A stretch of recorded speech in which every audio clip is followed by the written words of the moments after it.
itu menyelamatkan? Dari mana itu? Ini di room ini ada konsel Kristen, Bang. Ada. Nanti mereka menambahkan kok. Coba dulu yang lain dulu Yang lain nanti. juga pada sibuk. Pitmo yang nggak keluar suaranya. Tuh, aku Saya tahu. mau menyimak dulu sebentar, Bang, menyimak. Oke deh kalau begitu. Guru Neta Fadol dilanjut tausiahnya. Iya, jadi sebenarnya Yesus itu memang menjanjikan keselamatan. Tapi keselamatan yang dijanjikan oleh Yesus itu bersyarat. Tidak hanya seperti yang diuraikan kemudian di dalam surah Paulus bahwa kalau kau berkata dengan mulutmu bahwa Yesus itu adalah Tuhan, maka engkau akan diselamatkan. Tidak kayak begitu. Itu versi Paulus begitu. Tapi kalau versi Yesus, untuk mendapatkan jaminan keselamatan dari beliau itu, pertama orang ini harus mengasihi Tuhan. Sementara mengasihi Tuhan itu adalah sama dengan mentaati peraturan, ketetapan, dan hukum-hukum Tuhan. Artinya, keselamatan diperoleh hanya untuk di dalam ajaran Yesus itu ketika melakukan kehendak Bapa. Nah, kehendak Bapa diantaranya adalah mengakui Yesus itu sebagai utusan. Tidak lebih dari itu.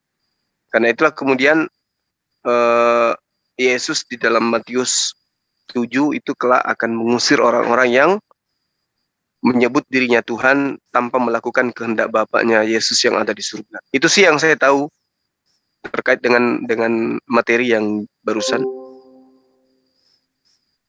Kalau di dalam Islam yang disebut Nabi Isa alaihissalam juga memberi jaminan keselamatan. Jaminan keselamatan yang diberikan kemudian oleh Nabi Isa alaihissalam adalah mereka yang mengikuti jalan yang Yesus ajarkan, yang Nabi Isa ajarkan, bahwa Bani Israel harus menyembah hanya kepada Allah, Tuhannya Nabi Isa dan Tuhannya Bani Israel, dan mengakui Nabi Isa alaihissalam itu sebagai utusan Allah kepada mereka. Itu baru dikatakan mendapatkan keselamatan, karena itu adalah jalan yang lurus. Dalam surah As-Sukruf itu dijelaskan seperti itu. Dalam surah Maryam juga diterangkan hal yang sama. Jadi antara pengajaran Nabi Isa alaihissalam dan pengajaran Yesus Kristus terhadap keselamatan itu sama. Menjalankan syariat, kemudian bertauhid, menyembah hanya kepada satu Tuhan, kemudian tidak meninggalkan hukum-hukum syariat yang diajarkan Tuhan melalui perantaraan para nabi. Nah, kalau Kristen ini lain lagi. Kalau Kristen, keselamatan itu di dalam Yesus Kristus dengan cara mempenghambakan diri kepada Yesus Kristus yang adalah merupakan utusan Tuhan kepada Bani Israel. Sayangnya hal itu tidak pernah diajarkan oleh Yesus sendiri. Demikian. Kalau dalam Kristen itu kan pernah mati 3 hari, terus pernah mati lalu hidup lagi, atau jasadnya dengan ruhnya, atau ruhnya aja jasadnya mati. Kalau dalam Islam gimana pandangannya? Ruhnya sama jasadnya atau sama kayak gitu? Pak Juma, makasih. Iya. Jadi kalau di dalam ajaran agama Islam, terutama yang diterangkan di dalam surah An-Nisa ayat 157, itu Nabi Isa alaihissalam tidak mengalami kematian. Tapi kemudian diangkat oleh Allah yang ke sisinya, meski kemudian itu dikatakan bahwa beliau diwafatkan.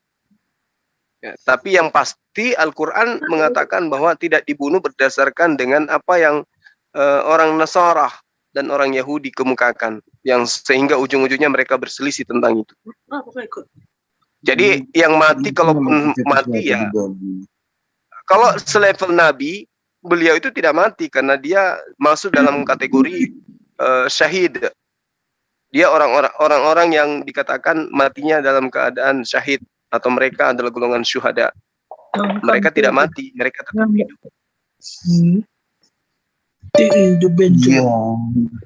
Justru di surat Maryam ayat 33, Isa itu lahir, wafat, dan dihidupkan kembali. Ya, memang betul. Setiap makhluk, setiap manusia itu mengalami 3 fase itu. Tidak ada manusia kemudian yang tidak mengalami kelahiran, tidak mengalami kematian, dan tidak mengalami kebangkitan. Itu Tapi- sudah jelas seperti itu. Ya.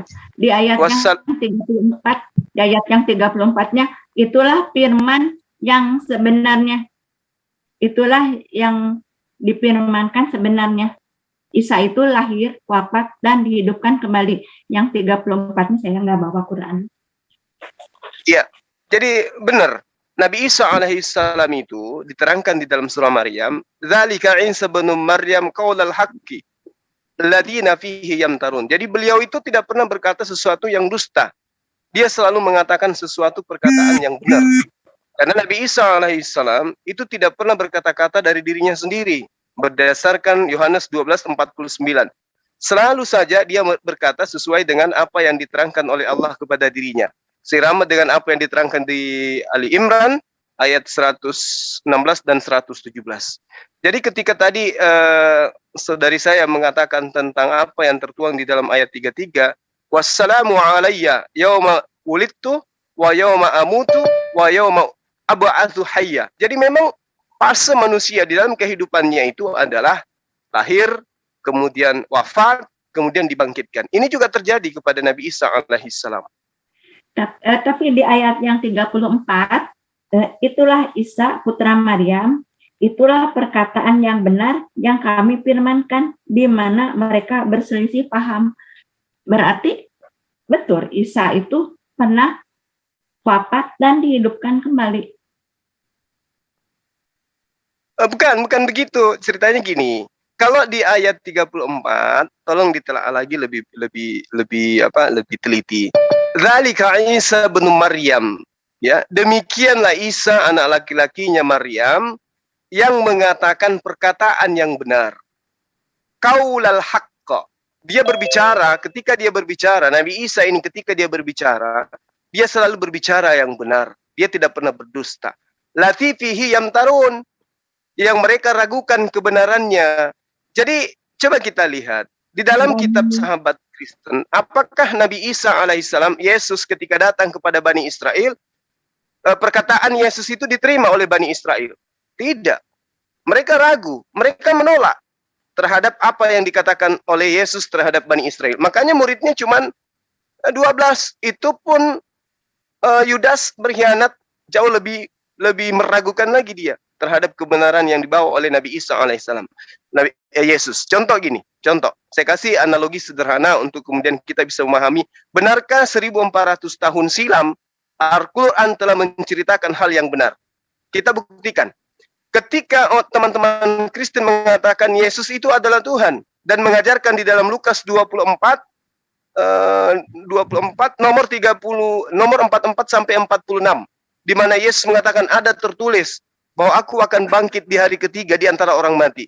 Kalau kemudian ini benar adanya pemberitaan bahwa Yesus pernah mengajarkan dia akan bangkit di hari ketiga, pertanyaannya kemudian, kenapa di dalam Lukas 24 ayat 36, murid-muridnya tidak menunggu Yesus untuk bangkit? Tidak ada satupun manusia di Yerusalem pada masa itu menunggu detik-detik kebangkitan Yesus. Tidak ada. Bahkan ketika sosok yang mereka katakan di dalam pemahaman mereka bahwa guru kita sudah ditangkap dan dibunuh di atas tiang salib, itu tidak ada kemudian di antara murid menunggu. Apa buktinya tidak ada yang menunggu? Ketika Yesus itu tiba-tiba berada di tengah-tengah mereka, mereka justru menganggap Yesus itu adalah hantu. Silakan Anda baca di dalam Lukas 24 nomor 36 sampai 40. Lengkap ceritanya di situ. Sehingga apa yang diterangkan oleh Al-Quran, alladzina fihi yamtarun, itu benar. Orang-orang yang ada pada masa itu ragu-ragu terhadap Nabi Isa alaihissalam. Lebih akurat lagi kalau Anda membuka Kisah Para Rasul 25 nomor 19. Paulus dan murid-murid Yesus itu bertentangan. Ada yang mengatakan Yesus hidup, ada yang mengatakan Yesus mati. Jadi Al-Quran tidak pernah keliru menyampaikan berita yang terjadi pada masa lampau. Kubur Yesus Silakan. dijaga oleh prajurit kan? Gimana Mbak? Kubur Yesus itu dijaga oleh para prajurit. Karena kan Yesus udah menubuatkan dia pada hari ketiga akan bangkit seperti Yunus di perut ikan. Kubur Yesus dijaga sama prajurit. Iya, memang betul. Dijaga oleh prajurit. Tapi apakah kemudian Maria lolos sampai kepada pemakaman pada hari Minggu subuh itu? Yesus sudah bangkit, sudah keluarnya. Iya, tapi Maria kok bisa sampai ke pemakaman sampai dia tidak menemukan mayat? Mana tentara yang menjaganya? Tentaranya pada nggak tahu ya, mereka pada ketiduran mungkin. Iya. Anggap saja begitu. Jadi begini. Jadi begini, logikanya begini. Ketika sosok manusia yang datang kepada Bani Israel, di mana Israel sedang menunggu pahlawan. Jadi diibaratkan ketika Indonesia ini sedang dijajah, kita menunggu pahlawan. Taruhlah itu si Pitung muncul sebagai pembela daripada penduduk yang ada di Indonesia yang sedang dijajah oleh penjajah. Pada masa itu, Yerusalem dijajah, dikuasai oleh Kekaisaran Romawi. Mereka hidup di bawah tekanan Kekaisaran Romawi. Di mana Kekaisaran Romawi menganut ajaran paganisme, memahami bahwa Tuhan dewa mereka, Theos mereka, nuzul menjadi manusia, menjadi makhluk, untuk menjadi penebus dosa mereka. Itu poin. Ketika kemudian Yerusalem di bawah tekanan daripada Kekaisaran Romawi, muncul Yesus sebagai pahlawan. Senang enggak orang-orang yang ada pada masa itu? Senang. Ketika kemudian sang pahlawan ini mengatakan, aku Mesias yang kalian tunggu-tunggu. Harusnya mereka senang, karena mereka memang sedang menunggu Mesias. Tapi apakah mereka senang? Tidak. Kenapa? Karena Mesias yang mereka tunggu tidak sesuai dengan syarat, tidak sesuai dengan tipikal, tidak sesuai dengan ciri-ciri yang dibawa oleh Yesus. Yesus dari keturunan Nathan, yang mereka tunggu dari keturunan Salomo. Karena Salomo di dalam kitabnya mereka, itu dinubuatkan bahwa dari keturunan Salomo akan lahir Mesias yang membebaskan Bani Israel. Yesus dari Nathan, tidak nyambung dia. Oleh karena itu kemudian, ketika Yesus menyuarakan ini, bahwa aku adalah Mesias, akan bangkit di hari ketiga untuk menyelamatkan kalian. Kalau kemudian itu benar adanya, Yesus mengajarkan itu, maka satu Yerusalem akan menunggu detik-detik kebangkitan Yesus ya pada hari ketiga. Faktanya tidak ada satu manusia pun yang menunggu itu. Artinya bahwa pemberitaan yang muncul belakangan, yang dituliskan oleh orang yang tidak dikenal oleh Yesus, yaitu Lukas dan juga Markus, yang mengatakan akan bangkit pada hari ketiga, itu tidak pernah Yesus ajarkan pada masanya. Buktinya tidak ada orang yang menunggu dia bangkit. Bahkan ketika diceritakan di dalam Lukas tanpa malu-malu, orang-orang yang menyebut dirinya sebagai murid, itu terheran-heran dan bahkan ketakutan. Bahkan kalau kita lihat di dalam Markus diceritakan, semua murid Yesus lari meninggalkan Yesus ketika penangkapan itu terjadi. Kenapa harus lari? Coba.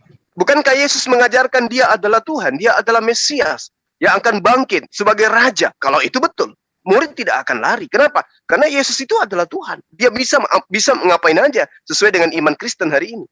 Yesus itu maha dahsyat sesuai dengan keimanan Kristen hari ini. Tapi kenapa mereka lari? Kalau memang Yesus pernah mengajarkan itu. Padahal dia sudah melihat Yesus membangkitkan Lazarus. Yesus membuat satu roti, membuat ratusan orang makan dan seterusnya. Tapi kenapa mereka lari ketakutan?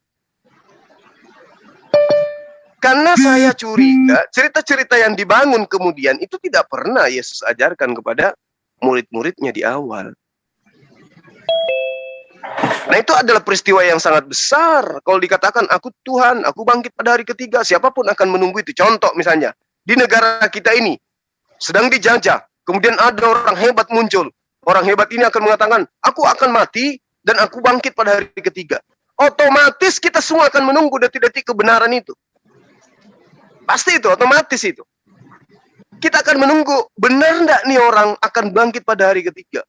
Maka kita akan datang ke daerah pemakaman membawa kamera, membawa HP masing-masing untuk kemudian menjadikan dokumentasi kebangkitan orang yang mati itu. Tapi adakah yang melakukan itu? Nggak ada cerita itu, nggak ada. hebohnya kemudian ya di Kristen sendiri yang mengheboh sendiri. Oh, Tuhan kita bangkit pada hari ketiga. Sementara orang-orang yang hidup di zamannya tidak ada yang mengheboh. Jadi yang mana yang benar ini? Kejadian di tempat perkara atau berita-berita kemudian yang mengenakkan kuping bahwa ada sosok Tuhan dibunuh kemudian bangkit pada hari ketiga. Dan kalau itu betul, maka keturunan dari ke-11 murid Yesus secara turun-temurun akan menjadi Kristen. Dan Yerusalem, khususnya di tempat kelahiran Yesus, akan menjadi pusat kekristenan, bukan di Roma. Layaknya baginda Rasulullah Muhammad SAW membawa kisi-kisi kebenaran ya, terhadap apa yang menjadi misi kerasulannya, itu terjadinya di Mekah, Madinah. Dan kota itu 1400 tahun silam sampai hari ini masih menjadi pusat daripada pengajaran baginda Rasulullah Muhammad SAW. Artinya bahwa orang-orang yang sezaman dengan baginda melihat dan menyaksikan, lalu kemudian menyampaikan ke anak keturunannya. Anak keturunannya secara turun-temurun menyampaikan itu. Sampai hari ini masih seperti itu adanya. Nah, bagaimana dengan Yesus? Mana muridnya? Yang mengakui tentang apa yang diaminkan oleh sahabat Kristen hari ini. Kemana mereka? Kok hilang? Justru yang mengheboh ini dari Eropa masuk ke Indonesia. Nah, ada orang Yahudi yang datang ke Indonesia mengajarkan tentang kekristenan, nggak ada. Yang ada dari Belanda, dari Portugis. Siapa mereka ini? Nah, itu yang kemudian menjadi acuan kita ketika sahabat saya mengambil surah Maryam 34. Betul bahwa apa yang diterangkan Nabi Isa alaihissalam itu adalah sesuatu perkataan-perkataan yang benar. Atiullah Rabbi wa Rabbakum. Sekira demikian. Mungkin ada tambahan dari teman-teman yang lain? Yesus itu sampai 4 kali ya memberitahu kepada para muridnya dia akan menderita sengsara di Yerusalem dan dia akan bangkit pada hari ketiga.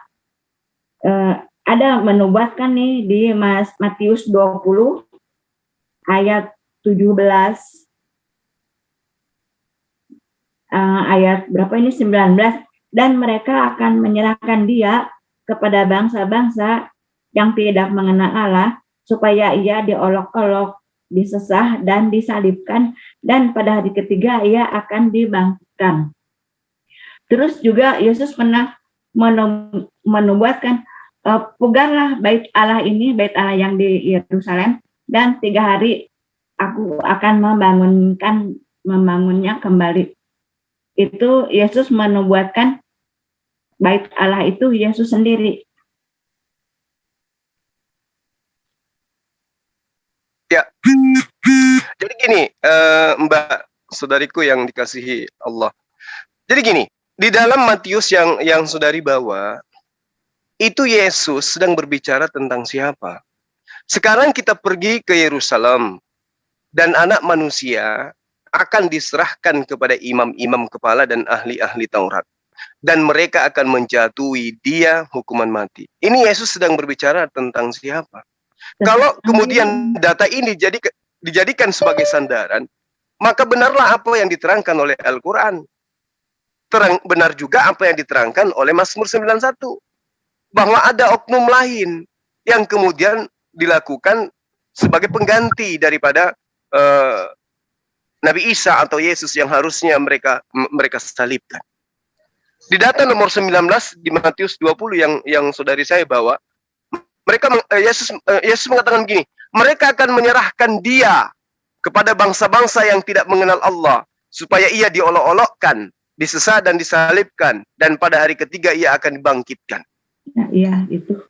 Iya, ini terang dikatakan seperti itu. Nah, sekarang pembuktian kebenarannya ketika dikatakan bahwa dia akan dibangkitkan, ini dibangkitkan dari kematian atau dibangkitkan dari pingsan? Dari kematian, pasti dari kematian. Di mana dalilnya dikatakan bahwa Yesus mengaku dia dibangkitkan dari kematian? Bang Zuma, boleh saya kasih komentar? Silakan. Ya, terima kasih. Boleh saya tayangkan ayatnya? Boleh, silakan.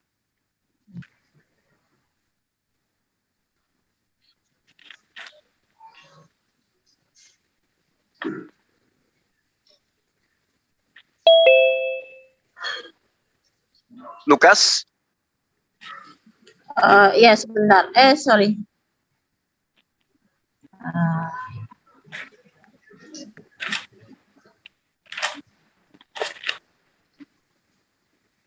Ya, ini Matius ya.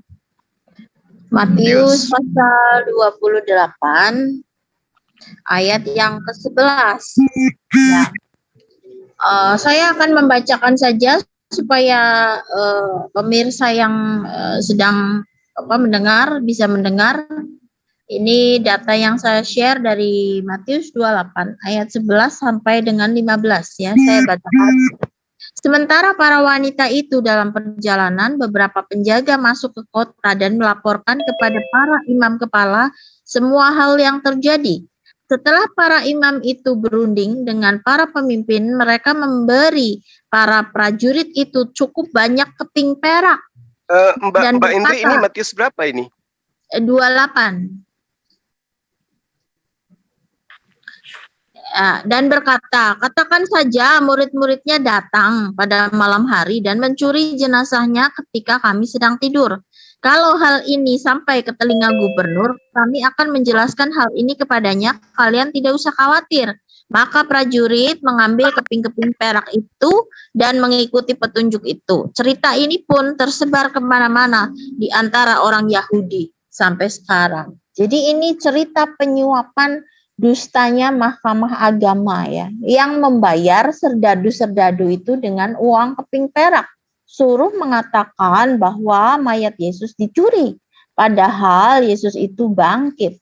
Jadi ini merupakan suatu bukti bahwa ada penyuapan di sana saat itu. Jadi penyuapan kepada serdadu-serdadu supaya dikatakan mayat Yesus dicuri. Ini adalah bukti bahwa Yesus betul-betul bangkit, tetapi ingin menyamarkan cerita ini sehingga kabar ini tersebar, cerita ini tersebar di antara orang Yahudi sampai sekarang ini. Ini terjadi penyuapan ini yang sudah tertulis di Matius 28 ayat 11 sampai 15. Jadi kita ketahui bersama bahwa di ayat ini diceritakan ada penyuapan terhadap serdadu yang menjaga kubur Yesus. Demikian Bang Zuma. Oke, baik. Jadi gini, kalau kemudian sahabat saya ya Mbak Indri mengambil Matius 28. Di data yang saudari saya bacakan ini jelas menceritakan hal yang bertentangan dengan konsep bahwa dia akan dibangkitkan. Kenapa saya katakan bertentangan? Karena cerita ini kemudian ada tuduhan adanya kemudian penyuapan terhadap orang yang menjaga makam, menjaga jenazahnya Yesus, mayatnya Yesus. Lalu kemudian ada ungkapan bahwa mayatnya itu dicuri. Apakah kemudian pengajaran Yesus yang menerangkan dia akan bangkit pada hari ketiga itu mampu ditutupi dengan adanya cerita-cerita seperti ini? Kamu harus mengatakan bahwa murid-muridnya datang malam-malam dan mencurinya ketika kamu sedang tidur. Dan apabila ia mendengar kedengaran oleh wali negeri, kami akan berbicara dengan dia sehingga kamu tidak peroleh kesulitan apa-apa. Mereka menerima uang. Lalu itu yang kemudian tersiar sampai hari ini. Sahabatku, orang Yahudi mana yang memahami sampai hari ini berita tentang ini? Tentang adanya manusia yang kemudian mati, kemudian bangkit, kemudian jenazahnya itu diambil, kemudian jenazahnya bangkit sendiri di subuh minggu, sehingga Maria yang tadinya datang untuk meminyaki tidak sempat bertemu. Kemudian berita tentang adanya sosok yang lahir kemudian mati ini tersiar sampai hari ini di Yahudi ini. Sampai sekarang itu di mana cerita ini? Mereka menerima uang itu dan berbuat seperti yang dipesankan kepada mereka, dan cerita ini tersiar di antara orang Yahudi sampai sekarang ini. Ini di mana di Yahudi tersiar cerita-cerita kayak begini? Bukannya mengheboh cuma di gereja? Ya, cerita itu memang ada. Jadi di antara orang Yahudi sampai sekarang mereka ini membuat cerita bahwa mayat Yesus dicuri, begitu.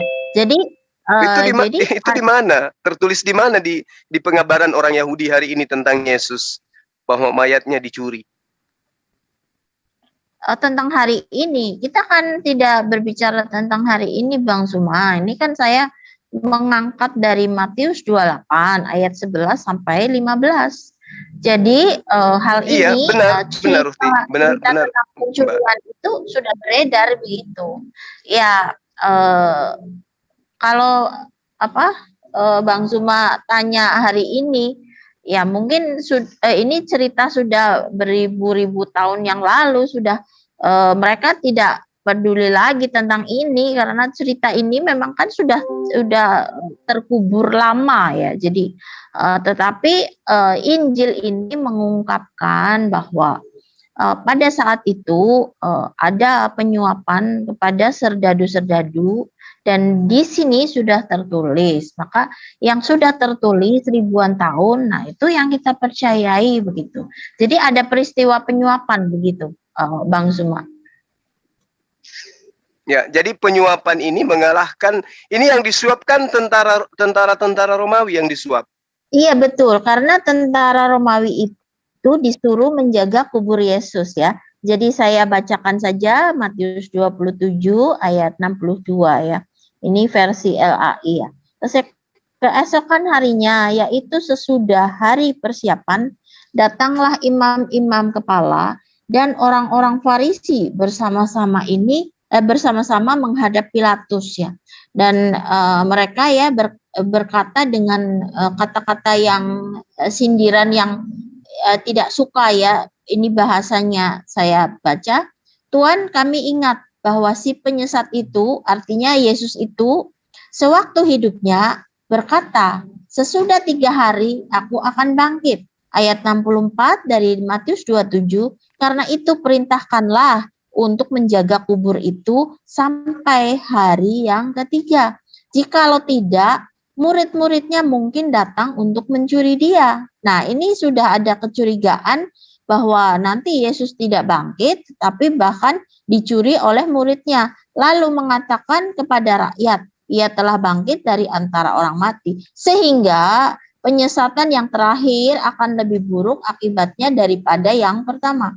Nah, Pilatus menjawab di ayat 65, kata Pilatus kepada mereka, ini penjaga-penjaga bagimu, pergi dan jagalah kubur itu sebaik-baiknya. Maka pergilah mereka dan dengan bantuan penjaga itu mereka memeterai kubur itu dan menjaganya. Jadi kubur itu ditutup dengan batu yang besar yang itu berat sekali. Orang satu tidak bisa buka meterai itu. Jadi batu digulingkan di mulut gua itu tidak bisa dikerjakan oleh 1-2 orang. Itu. Hanya malaikat yang bisa membukanya. Dan banyak orang yang bisa membuka penutup kubur itu, penutup batu itu. Jika seandainya ini ada versi yang menamakan diri dari Muslim ya, katanya Yesus ini disalib, tetapi dia hanya pingsan. Nah, lalu Maria dan Simon dari Kirene ini membawa mur dan wewangian itu untuk merawat Yesus sehingga Yesus hidup kembali dari pingsannya, maksudnya siuman dari pingsannya. Lalu dia pergi ke mana itu? Ke India ya. Jadi, Galilea. kemana? Ke Galilea Bukan, ini kepercayaan Ahmadiyah itu. Dia katanya Yesus pingsan, terus dia India, kemana dia? India ya. Dia pergi. Ya, katanya Yesus pergi ke India. Gitu. Nah, jadi yang narasi ini dari sisi Ahmadiyah ini kan kita jadi bingung. Orang kubur Yesus ini kan digulingkan batu. Terus gimana caranya merawat dia? Orang ini digulingkan batu, terus Yesusnya sudah dikafani.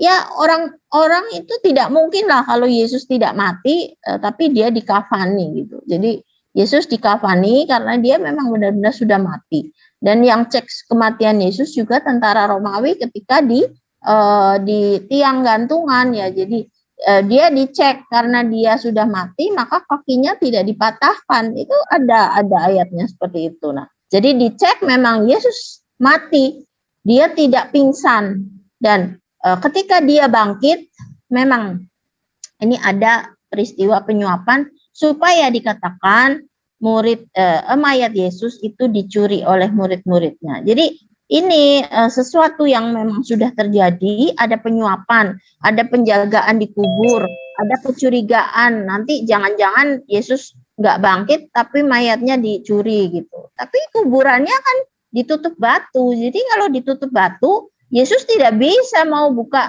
dari dalam. Simon Kirene, Maria Magdalena kalau merawat Yesus di dalam kuburan itu nggak bisa membuka itu karena dijaga serdadu-serdadu begitu. Jadi tidak bisa dirawat dari pingsan kemudian siuman begitu. Ya, ini argumentasi saya, Bang Suma. Silakan.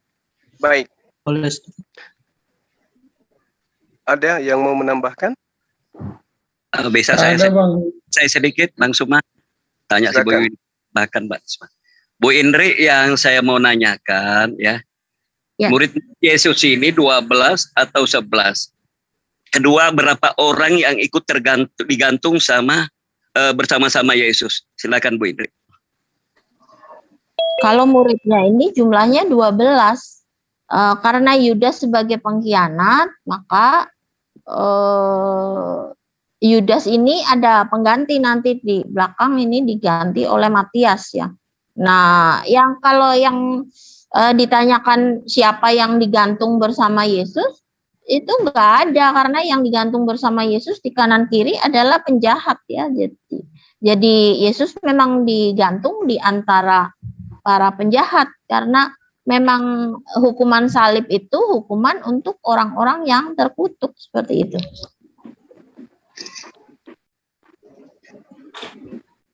Oke. Kalau tidak ada saya. Oke. Jadi gini. Kalau kemudian penjagaan tentara itu diadakan oleh karena ditakutkan muridnya datang mencuri mayat, itu mustahil terjadi. Kalau memang betul Yesus mengajarkan kepada muridnya, aku akan bangkit. Ngapain dicuri mayatnya? Kan sudah diajarkan, aku akan bangkit pada hari ketiga. Ngapain lagi dicuri mayat? Lalu dia nanti bangkit. Ini kecurigaan imam-imam kepala itu. Kecurigaan, dia menghadap Pilatus. Dia bilang gini, jangan nanti si penyesat itu, maksudnya Yesus itu nanti dia sudah berkata bahwa pada hari ketiga dia akan bangkit. Nah, jangan nanti murid-muridnya mencuri. Nah, jadi mereka mengadu kepada Pilatus, maka Pilatus memberikan solusi, ya sudah, ini serdadu buat kamu, jaga kuburan Yesus, dijaga, ditutup dengan batu akhirnya gitu. Jadi dijaga oleh serdadu itu kuburan Yesus. Jadi kondisinya seperti itu, Bang. Iya. Ya, jadi ketika kemudian murid-murid ini mendapatkan pesan dari Yesus bahwa dia akan bangkit pada hari ketiga. Kira-kira menurut Mbak Indri, murid ini menunggu atau tidak? Ya, justru mereka juga penasaran kan, makanya si Maria Magdalena pergi kubur kan hari Minggu pagi kan? Ya. Nah, ketika Maria pergi ke pemakaman, dia membawa apa rupanya? Ya, dia membawa wewangian. Pasti kalau membawa 3 hari. Rempah-rempah. Ya, kalau dia sudah mati 3 hari, kan pasti berbau, Bang Suma. Iya, tapi itu kan bukan tradisi Yahudi untuk meminyaki mayat, memberi parfum kepada mayat pada hari ketiga. Masa itu tradisi Yahudi itu. Di mana itu diterangkan bahwa ada mayat diminyaki pada hari ketiga? Lupa ayatnya. Ada ayatnya itu, Bang Suma. Saya lupa ayatnya. Nanti next aja, mungkin bisa itu diurapi untuk pengawetan mayat. Di mana itu? Di mana orang Yahudi mengawetkan mayat? Dalilnya. Ini kan yang dibawa mur. Ya, mur itu untuk pengawetan mayat dan wewangian juga. Jadi gini, kalau kita melihat di dalam penjelasan Markus 16 ya, Markus 16 nomor-nomor awal ya, nomor 1, nomor 2, nomor 3. Di situ diterangkan Maria Magdalena pergi untuk memijat Yesus, untuk mengurapinya. Jadi kalau kita melihat dari bahasa Ibrani, kata pengurapan itu kan berasal dari kata masaha yang berarti memijat, mengusap atau mengurap. Di mana ayatnya itu? Coba bisa dilihat di, kalau saya nggak salah ingat di Markus 16 coba.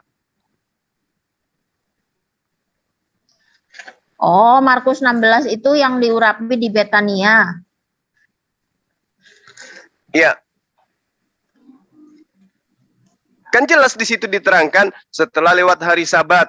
Artinya mau masuk subuh nih, mau masuk hari Minggu ini.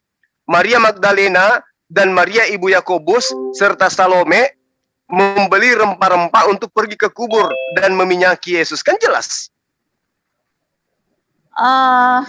Sorry. Markus ya. Markus 16. Iya. Markus 16 ayatnya berapa, Bang? Nomor 1, Mbak. Coba saya bacakan saja ya. Setelah lewat hari Sabat, Maria Magdalena dan Maria ibu Yakobus serta Salome membeli rempah-rempah untuk pergi ke kubur dan meminyaki Yesus. Dan pagi-pagi benar pada hari pertama minggu itu setelah matahari terbit pergilah mereka ke kubur. Mereka berkata seorang kepada yang lain, siapakah yang akan menggulingkan batu itu bagi kita dari pintu kubur. Jadi udah 3 hari ini pintu kubur ini ditutup dengan batu ya. Tetapi ketika mereka melihat dari dekat, tampaklah batu yang memang sangat besar itu sudah terguling. Lalu mereka masuk ke dalam kubur dan mereka melihat seorang muda yang memakai jubah putih duduk di sebelah kanan. Mereka pun sangat terkejut. Tetapi orang muda itu berkata kepada mereka, jangan takut, kamu mencari Yesus orang Nazaret yang disalibkan itu, dan ia telah bangkit. Ia tidak ada di sini. Lihat, inilah tempat mereka membaringkan dia. Tetapi sekarang pergilah, katakanlah kepada murid-muridnya dan kepada Petrus, ia mendahului kamu ke Galilea, di sana kamu akan melihat dia seperti yang sudah dikatakannya kepada kamu. Lalu mereka keluar dan lari meninggalkan kubur itu, sebab gentar dan dahsyat menimpa mereka. Mereka tidak mengatakan apa-apa kepada siapapun juga karena takut. Dengan singkat mereka sampaikan semua pesan itu kepada Petrus dan teman-temannya. Sesudah itu Yesus dengan perantaran murid-muridnya memberitakan dari timur ke barat berita yang kudus dan tak terbinasakan tentang keselamatan yang kekal itu. Jadi setelah kebangkitan ada ayat di mana tuh yang Yesus makan ikan goreng. Ya, jadi Yesus itu bangkit. Ya, Yesus itu bangkit, terus dia untuk membuktikan kebangkitannya, dia hidup, dia makan ikan goreng, dan dia juga menunjukkan tangan yang berlubang paku kepada Thomas setelah dia bangkit. Ya, jadi ada peristiwa-peristiwa tanda bahwa dia sudah bangkit. Kalau Yesus tidak bangkit, ya tidak mungkin dia ada berlubang paku terus menunjukkan kepada Thomas sehingga Thomas percaya. Lalu Yesus juga mengikuti 2 orang yang mengatakan tentang kematian Yesus begitu. Sampai ikut ke rumahnya, mereka duduk dan makan roti dan Yesus berdoa, baru mereka sadar kalau itu Yesus. Tetapi karena Yesus sudah bangkit, maka ketika ada di rumah 2 orang itu, maka ketika mereka sadar bahwa itu Yesus yang sedang berdoa, lalu mereka sadar Yesus menghilang. Jadi kalau Yesus tidak bangkit, Yesus tidak menampakkan diri dan menghilang. Jadi ini argumentasi saya seperti itu, Bang Suma. Silahkan. Oke, baik. Ya. Jadi nyata di dalam Markus 16 yang tadi sama-sama kita baca ya, bahwa Maria itu membeli rempah-rempah, kemudian tujuannya untuk meminyaki daripada daripada mayat Yesus. Itu kita bisa lihat di dalam apa yang kita bahasakan tadi, yang kita baca sama-sama. Nah, lalu kemudian kenapa Maria ini punya inisiatif kemudian untuk mendatangi kuburan Yesus yang notabene-nya itu tidak layak disebut kuburan. Kenapa tidak layak disebut kuburan? Karena dia tidak ditimbun, dia dimasukkan ke dalam sebuah ruang yang layaknya kamar yang ada udara di dalamnya. Kenapa rupanya? Karena Maria lah yang minta kepada Pilatus bersama Nikodemus dan juga Yusuf Arimatea untuk supaya mayat Yesus itu diturunkan. Jadi Maria, Yusuf Arimatea, kemudian Nikodemus, dialah yang memberikan upacara penguburan bagi Yesus. Dan saat jenazah Yesus yang katanya diturunkan dari tiang salib, Maria jelas di situ mengetahui bahwa sebenarnya orang ini belum mati. Makanya kemudian dia datang pagi-pagi itu untuk kemudian tujuannya meminyaki daripada jasadnya Yesus yang masih memiliki tanda-tanda hidup. Bukti daripada adanya tanda-tanda hidup. Yang pertama, batu itu digulingkan. Kain kafannya dia lepaskan. Kalau Yesus itu dibangkitkan sebagai tubuh roh, ya, maka tidak mungkin batu itu batu gerbang itu digulingkan. Kalau dia bangkit, layaknya apa yang diterangkan kebangkitan itu hanyalah bangkitnya roh sebagai kebangkitan, layaknya malaikat, maka tidak mungkin kemudian dia melepaskan kain kafan. Sementara di dalam 1 Korintus 15 nomor 44, Lukas 20 nomor 36, bahwa tubuh yang dibangkitkan adalah tubuh rohania, sama seperti malaikat. Buktinya, Yesus dengan jasadnya malah. Makanya kalau kemudian orang Ahmadiyah menerangkan bahwa Yesus itu tidak mati, kemudian dia bangkit, kemudian dia ke India, ya itu mungkin karena melihat data-data yang ada di kitab Mbak ini. Kalau di Al-Quran itu jelas Nabi Isa alaihissalam itu diangkat ke langit, bukan ke India. Itu loh. Nah, lalu kemudian ketika dikatakan bahwa Maria datang kepada pemakaman Yesus, itu membawa rempah-rempah, di mana rempah-rempah itu digunakan untuk mengobati luka-luka.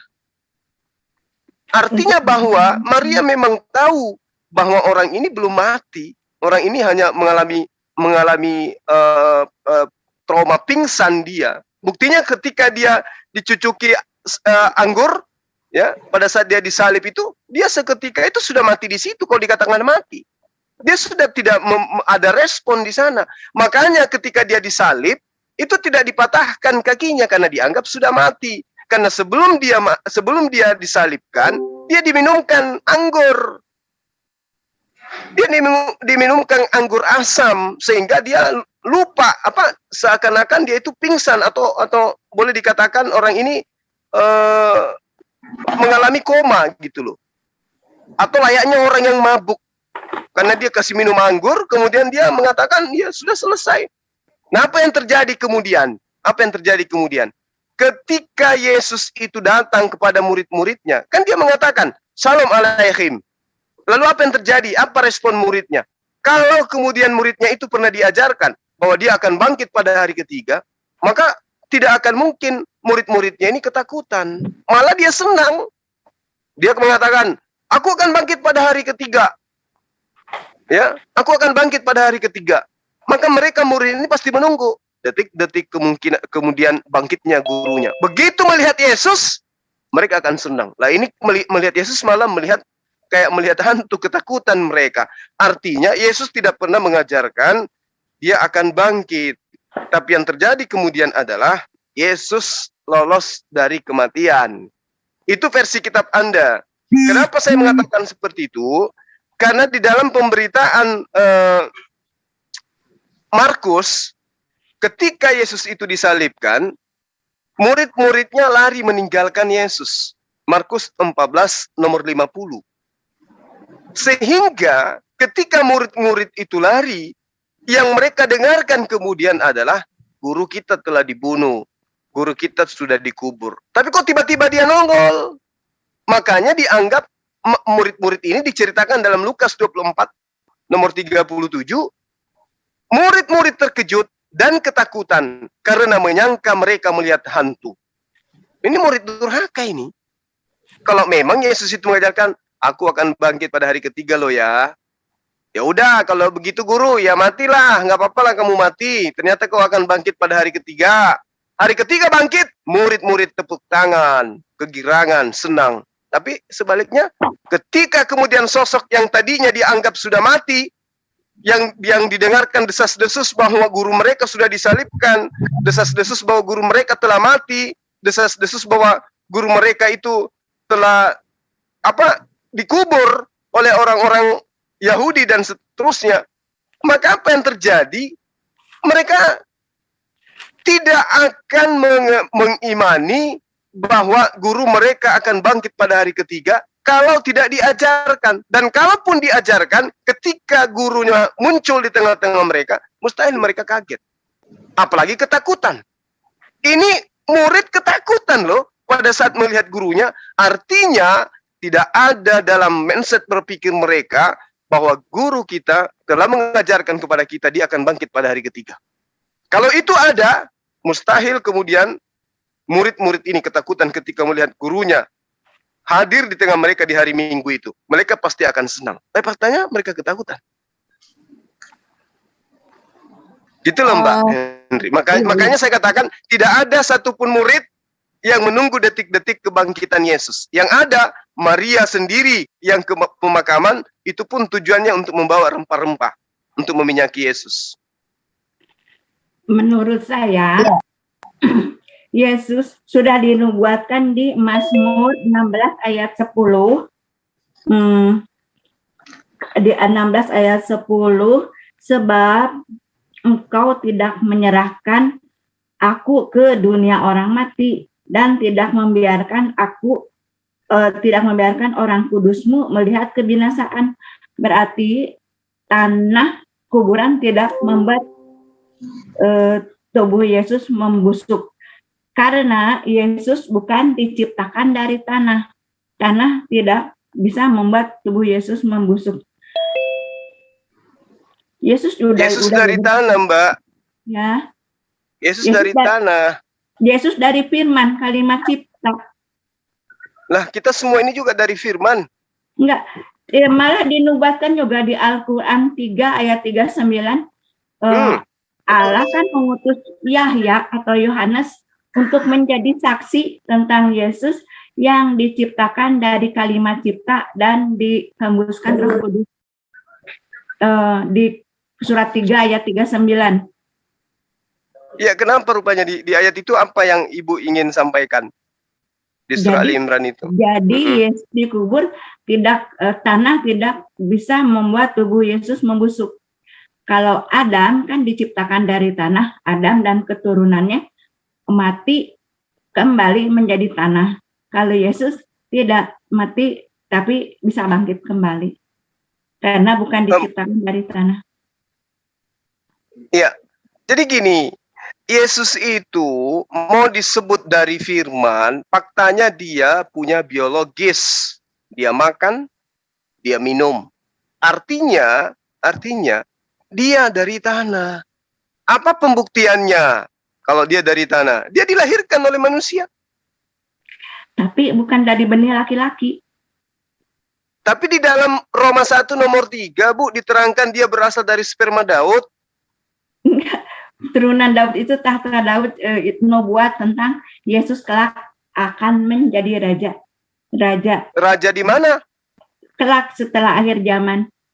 Katanya kerajaan Daud. Kerajaan Daud di akhir zaman, Bu. Ya, kerajaan Daud, tahta Daud tak akan terputus. Jadi kelak setelah akhir zaman, sekarang kan penguasa dunia ini si iblis.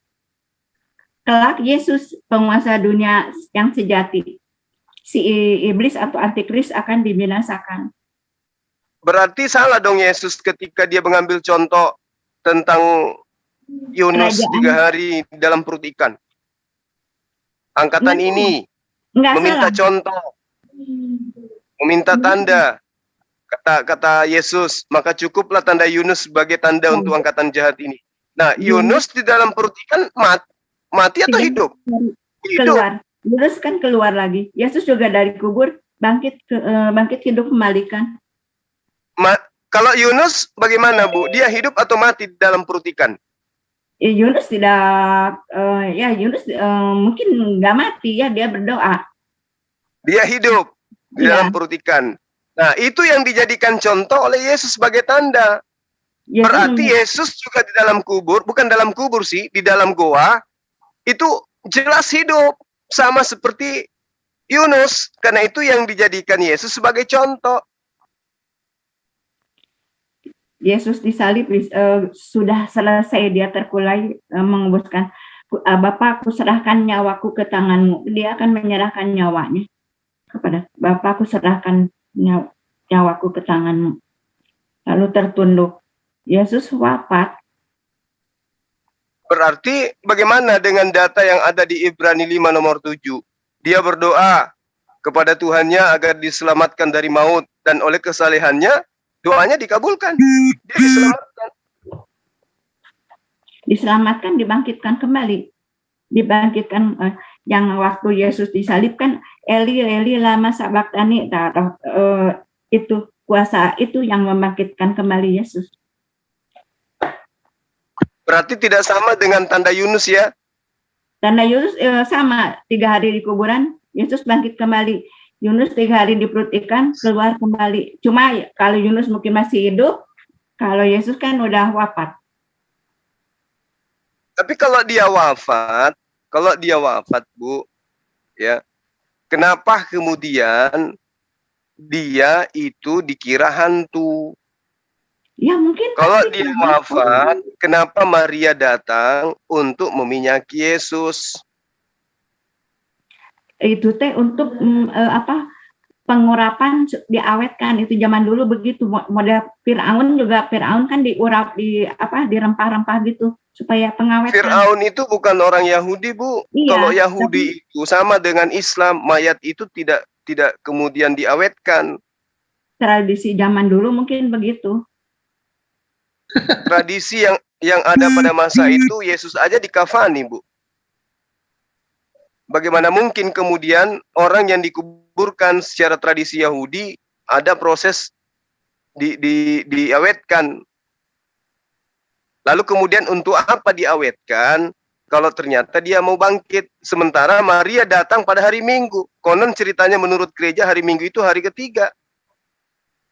Nah, kenapa mau diawetkan? Sementara dia mengajarkan akan bangkit. Untuk apa diawetkan?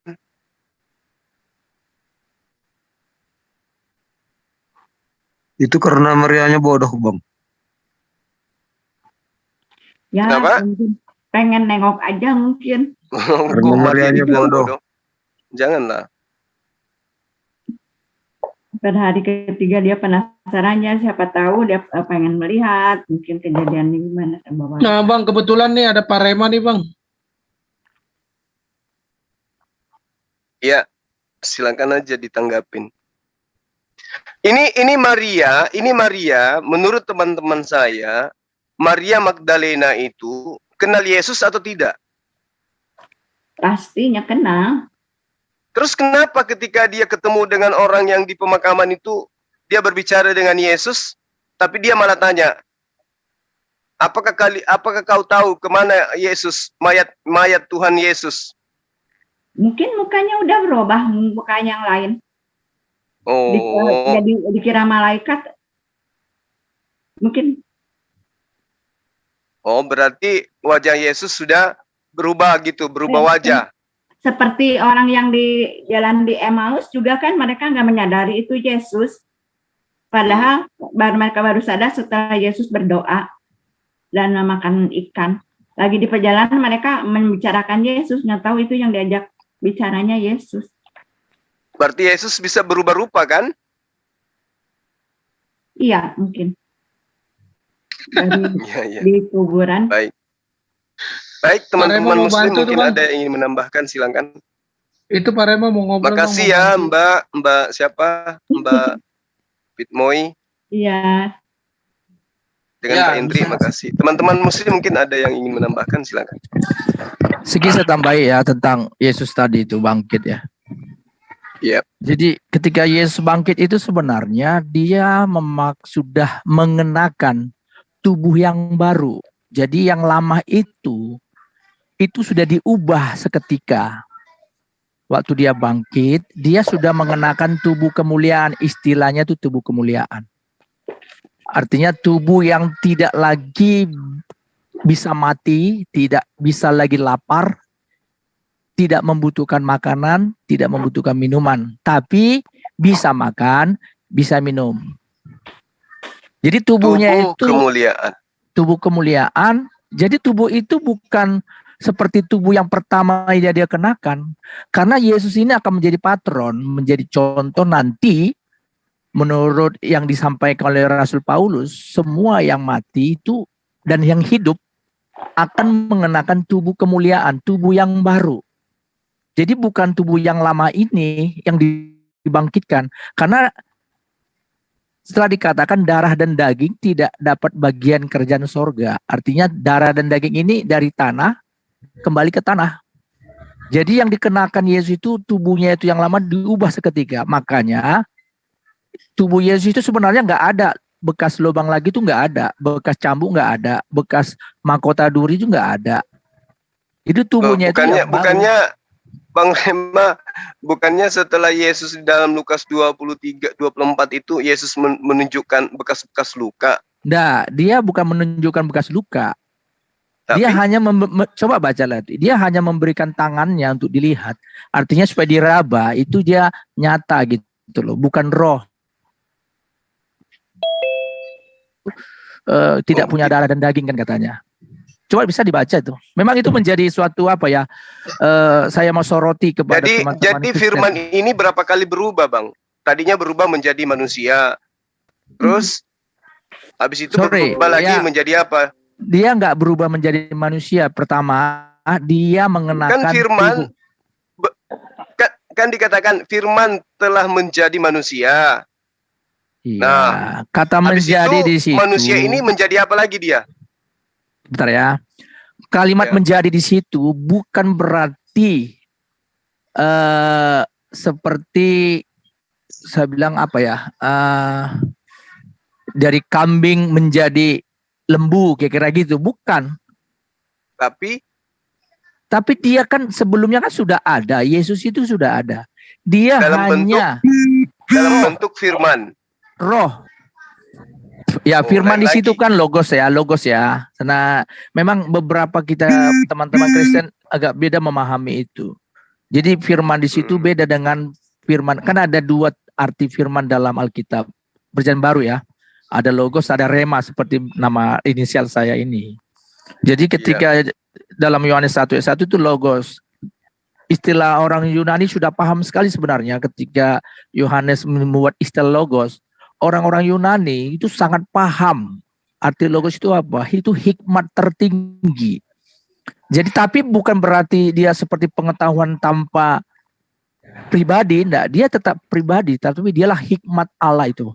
Makanya juga dalam Kisah Para Rasul yang kami beritakan adalah hikmat Allah itu. Jadi ketika Yesus menjadi manusia, yang dia artinya mengenakan tubuh manusia. Nah, jadi, tubuh manusianya ini kemana Bang setelah dia bangkit? Itu hilang gitu, istilahnya diubah. Itu diubah. Artinya tubuhnya itu udah yang nggak ada lagi, bukan menjadi. Berarti tubuh manusia ini berubah menjadi tubuh Tuhan. Tubuh kemuliaan. Bukan tubuh Tuhan. Dia kan mengenakan tubuh kemuliaan sekarang, tubuh tanpa batas. Jadi ya, tubuh kemuliaan itu maksudnya kayak mana itu Bang? Ini kan tadinya tubuh manusia. Tubuh manusianya hilang. Berubah tubuh menjadi kemuliaan itu gini. Tubuh kemuliaan itu seperti tubuhnya Adam sebelum jatuh dalam dosa. Sebenarnya itu tubuh abadi. Abadi dan dia tidak dibatasi ruang dan waktu. Tubuh itu tubuh ibaratnya seperti avatar ya, avatar. Tubuh yang apa istilah sekarang tren itu avatar, tubuh yang spesial gitu ya. Jadi dia nggak bisa dibatasi apapun. Dia nggak butuh makanan, dia nggak butuh minuman. Kalaupun dia mau makan karena keinginan, bukan karena kebutuhan. Memang kan setelah dia bangkit itu, dia bertemu dengan muridnya minta supaya dimasak panggang itu ya, panggang ikan ya, dia makan, baru dia kasih sama murid-muridnya. Nah, ketika dia makan itu bukan karena kebutuhan dia, beda ketika sebelum dibangkitkan tubuh yang seperti kita pakai sekarang ini perlu kebutuhan makan itu dan minum harus. Jadi bukan keinginan lagi dia, tapi kebutuhan yang sekarang tubuh kita ini. Tapi nanti seperti Yesus setelah dibangkitkan, dia mengenakan tubuh yang baru. Ingat, yang baru ya. Makanya murid-murid itu pertama datang itu memang nggak begitu kenal, namanya cuma mirip-mirip, kemungkinan besar mirip Avatar. Seperti Avatar, saya kasih gambar itu. Kalau pernah nonton film Avatar itu kan, mirip gitu loh. Cuma karena itu tadi Thomas itu ragu. Murid-muridnya pun pertama-tama kan ragu. Kenapa? Bisa dia tiba-tiba muncul di tengah-tengah muridnya ketika mereka berkumpul dalam satu ruangan yang terkunci. Tiba-tiba dia berada di tengah-tengah dirinya mereka gitu. Jadi bisa saya jawab pertanyaan sebentar, saudara. Kalau memang narasi saudara ini tadi itu Rema ini ada kemiripan, berarti bahasa dari Al-Quran tersebut bahwasanya Yesus itu disalibkan, tetapi sesungguhnya bukan Yesus yang disalibkan, tapi orang yang diserupakan. Nah, untuk korelasinya ayat tersebut itu di situ dikatakan sesungguhnya anak manusia itu memang benar akan diserahkan. Tetapi celakalah manusia, olehnya manusia itu yang diserahkan. Yang menyerahkannya itu berarti yang celaka kan? Apa enggak mirip-mirip yang disalib itu kira-kira? Mirip-mirip Yesus. Nah, kalau yang disalib itu udah pasti Yesus. Karena apa? Loh, karena orang bisa enggak nanti belum selesai. Belum selesai sebentar. Apakah mungkin itu bisa dimirip-miripkan? Begitu, karena tadi itu narasi Anda menyatakan itu mungkin mirip-mirip dengan tubuh. Berarti dalam penyalipan juga mungkin ada mirip-mirip gitu. Yuk, silakan.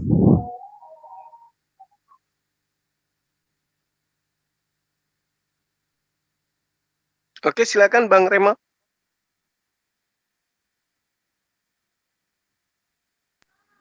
Tadi itu susah saya kok di mute ya. Bisa di mute. Di mute tadi ya. Oke, udah bisa bukan, udah bisa. Jadi gini, ketika dalam narasi Al-Quran dan Bible jelas beda ya. Bedanya kenapa? Karena memang Yesus itu harus mati. Dan kalau di narasi dalam Al-Quran kan dia diserupakan. Ada orang yang diserupakan. Kesannya kan gini, Allah itu sedang, kalau diserupakan berarti Allah sedang memanipulasi. Karena semua orang akan menyangka itu adalah Isa, berarti semua orang tertipu. Kan kesannya kan jadi kesana ini. Makanya Allah dalam Kristen itu nggak ada bicara tipuan ya. Yesus itu memang kalau bilang salib harus mati ya mati gitu. Jadi Yesus itu memang disalibkan. Dia ketika dia mati, tubuh yang dia kenakan pertama itu, nah itu diubah seketika. Kita nggak bisa ukur seketika, dia pasti ketika dia bangkit sudah tubuh yang baru. Kenapa? Karena buktinya memang tubuh yang lama itu nggak ada lagi. Karena tubuh itu yang diubah seketika. Jadi sekali lagi tubuh kemuliaan itu apa? Yaitu tadi tubuh yang tanpa batas. Tubuh yang nggak butuh makanan dan tubuh yang nggak butuh minuman. Nah, seperti itulah nanti sebagai patron contoh yang akan dikenakan oleh orang-orang percaya ketika kedatangan Yesus kedua kali, yang hidup dan yang mati akan bangkit. Arti bangkit di sini rohnya itu, kehidupan mereka itu disatukan, diberikan tubuh yang baru. Dimasukkan ibaratnya ke dalam tubuh yang baru, disebutlah tubuh kemuliaan.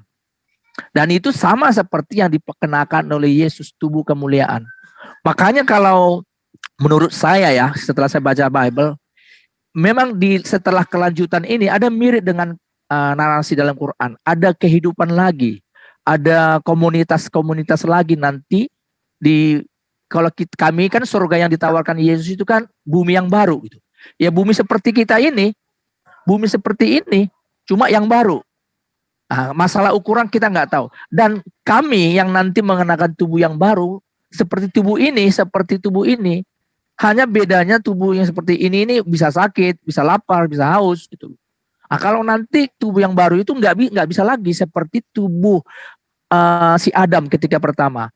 Makanya Adam bisa mati itu karena dia jatuh dalam dosa. Karena dia jatuh dalam dosa, kutuk turun atas dirinya. Apa? Kamu dari debu kembali ke debu. Kira-kira begitu. Karena makanya keluar fatwa itu seperti itu. Kalau Adam nggak jatuh kan, ini nggak ada masalah. Dia abadi itu. Jadi tubuh yang inilah nanti dimasukkan ke dalam bumi yang baru. Dalam komunitas bumi yang baru ini. Di sini nanti mungkin teman-teman Kristen mungkin agak berbeda paham dengan saya, tetapi ini saya dalilnya di Bible ya. Dalam Yesaya 65 itu nanti semua kami ini direstart. Artinya ketika mengenakan tubuh yang baru nanti ditempatkan di bumi yang baru, kami tidak akan lagi pernah mempunyai memori yang dulu, baik memori apapun itu. Jadi tidak akan ada lagi kami ingat siapa bapak kami, siapa secara daging dulu, itu nggak ada lagi, direstart semua dari nol. Jadi nggak akan diingat lagi tentang orang tua. Contoh nih, ada orang Kristen orang tuanya masuk neraka gitu. Dia nggak akan ingat lagi semua itu, direstart gitu di dalam bumi yang baru. Makanya Yesaya 65 ayat 17 nggak salah ya. Di situ tidak akan diingat-ingat lagi yang dulu gitu. Yang dulu yang lalu tidak akan diingat-ingat lagi. Direstart semuanya. Jadi tubuh kemuliaan itu biar seperti itu. Nanti ya waktu kami ini ditempatkan di bumi yang baru. Setelah semua difinalkan segala sesuatunya. Jadi kira-kira gitu, bro. Iya. Saya tanggapi sedikit ya, Bang. Jadi kalau saudara saya mengatakan nanti di kehidupan berikutnya kami tidak ingat-ingat lagi, tidak tahu lagi siapa orang tua kami yang dahulu. Nah, ini bukan tubuh kemuliaan ini. Artinya ya tubuh apa namanya itu ya, tubuh pikun. Karena lupa dengan ibu yang melahirkan dia, lupa dengan kakaknya, lupa dengan adik-adiknya dan seterusnya. Sementara Yesus sendiri menjanjikan untuk dipertemukan keluarga mereka kembali 100 kali lipat ketika masuk ke dalam surga. Jadi itu bertentangan. Kemudian ketika sahabat saya mengatakan, kalau di versi Quran berarti Tuhan itu memanipulasi, membuat manusia itu banyak yang tersesat karena menggantikan orang yang serupa dengan Nabi Isa alaihissalam atau Yesus.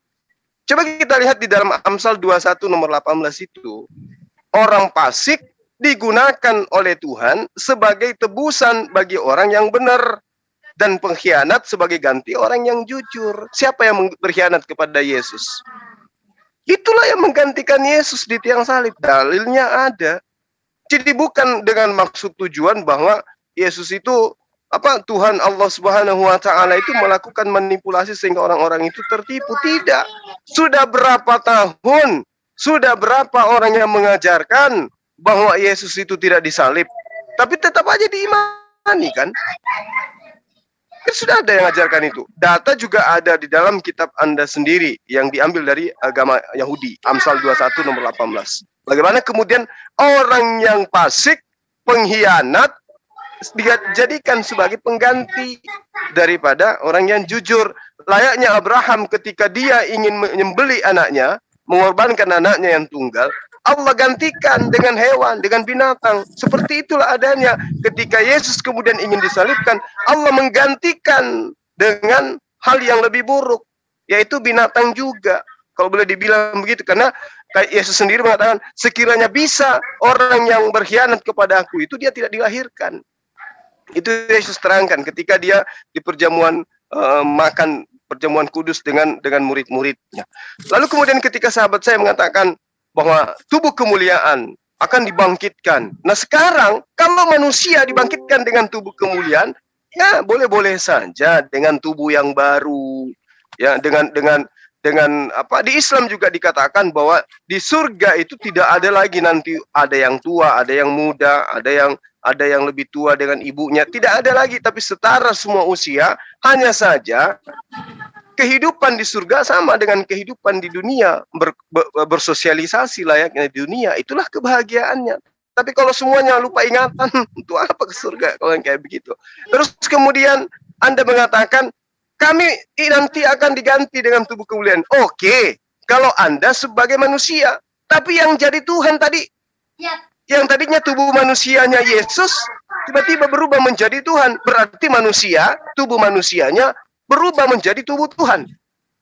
Berarti ada manusia berubah menjadi Tuhan dong, kalau begitu. Karena konsep yang dijajakan kemudian adalah Yesus 100% manusia. Pertanyaannya, Yesus yang 100% manusia itu kemana manusianya? Kalau dikatakan 100% Tuhan, oke. Tapi 100% manusianya kemana? Berubah menjadi Tuhan. Berarti di Kristen ada manusia 100% berubah menjadi Tuhan. Kan begitu datanya. Jadi gini bro, gini ya, terus saya luruskan ya. Jadi memang harus saya akui ada perbedaan pemahaman di dalam kami Kristen ya. Mungkin di agama lain juga pasti ada ya. Kalau saya memahami Yesus itu ketika menjadi manusia, artinya dia mengenakan tubuh manusia. Dia nggak bisa lagi berbuat apa-apa memang sebagaimana manusia pada umumnya. Ya itu. Jadi Yesus itu kalau bisa saya katakan nih nanti, tapi nggak apa-apa, harus saya berani mengucapkan ya, karena kebenaran ya. Yesus itu ketika menjadi manusia itu dia dinolkan gitu loh oleh Bapa. Artinya dia nggak punya otoritas lagi, nol. Oke. Jadi dia harus memulai. Berhenti bang. Supaya kita terarah. Ketika dia menjadi nol, siapa yang menjadikan dia menjadi Tuhan kembali? Nah, makanya kronologisnya saya jelaskan nih. Iya. Sering saya katakan bagi teman-teman ya, baik juga Kristen, baik juga Muslim, pengenalan Yesus itu harus memang progresif, nggak bisa nggak, karena memang itu faktanya. Artinya Yesus sebelum menjadi manusia, Yesus ketika diberi nama Yesus, dan ketika Yesus bangkit dari kematian, itu 3 fase tapi berkaitan satu sama lain. Jadi Yesus itu sebelum menjadi manusia itu sudah dikatakan Yesus sendiri ya, aku telah ada sebelum dunia ada. Kata dunia di situ kosmos. Nah, kalau kita lihat KBBI, kosmos itu alam semesta. Jadi sebelum alam semesta ada, dia sudah ada di dalam keabadian. Nah, Bapa sebagai sumbernya, dia berasal dari Bapa. Lalu Bapa ini mengutus dia menjadi manusia, dinolkan. Kalau saya memahami yang menciptakan langit dan bumi itu Yesus sebelum menjadi manusia. Ingat ya, sebelum jadi manusia, dia menciptakan langit dan bumi dan segala isinya.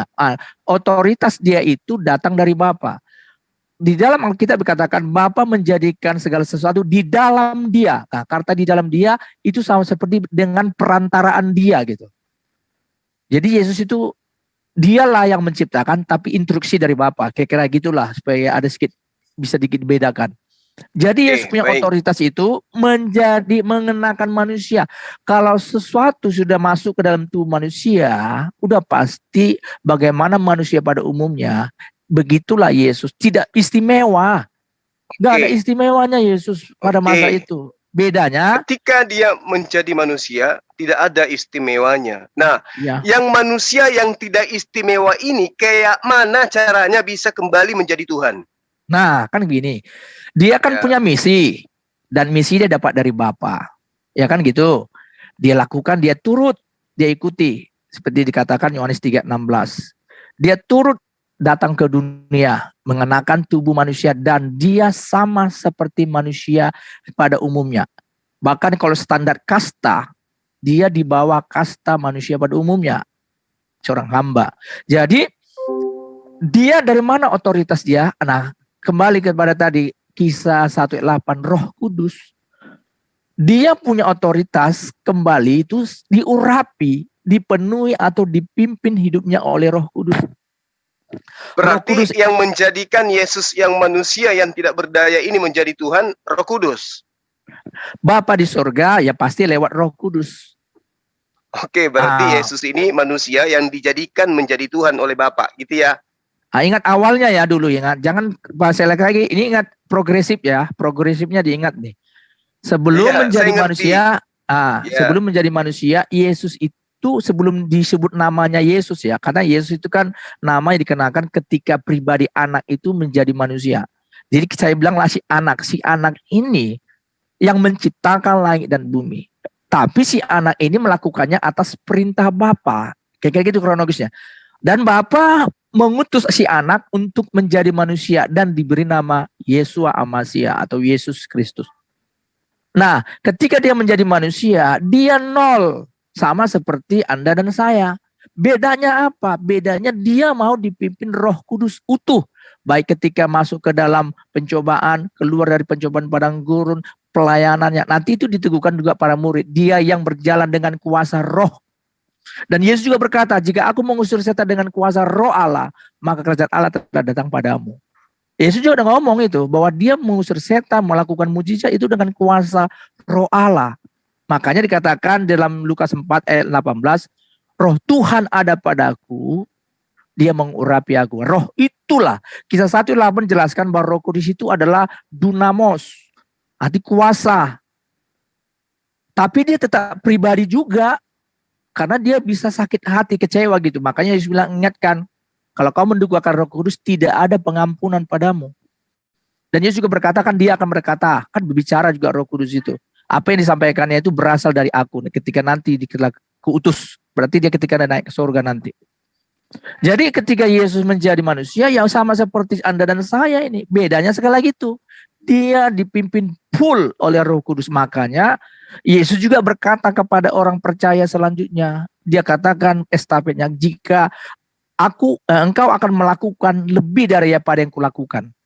Yesus berkata kepada siapa pengikutnya, loh dari mana kehebatannya? Kok bisa pengikutnya akan melakukan lebih daripada yang dilakukan Yesus? Ya karena roh itu yang melakukan di dalam diri orang percaya itu. Jadi ketika Yesus kembali tadi, Yesus taat sampai mati. Nah ketika dia mati selesai, kan dia tugasnya sampai mati saja tuh, berhenti di sana. Itu tugas dia. Makanya dia berkata di salib, tetelestai, sudah selesai. Selesai dah. Setelah itu dia nggak berserah, apa yang terjadi, terjadilah. Seperti lagu siapa kan? Yang terjadi, terjadilah. Ternyata Bapa, karena melihat ketaatan Yesus, dia bangkitkan. Lalu diberi otoritas untuk apa? Berkuasa di sorga dan di bumi.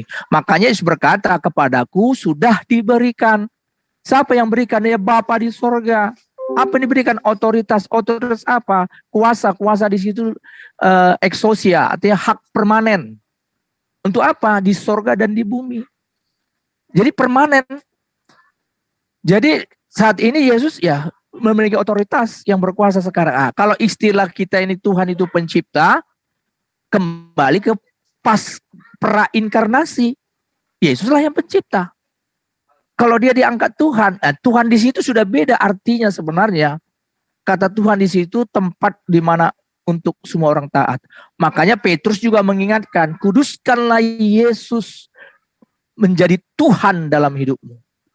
Artinya kita harus mengkhususkan Yesus menjadi Tuhan. Artinya kamu harus membuat Yesus itu tempat di mana engkau harus lebih taat daripada yang lain.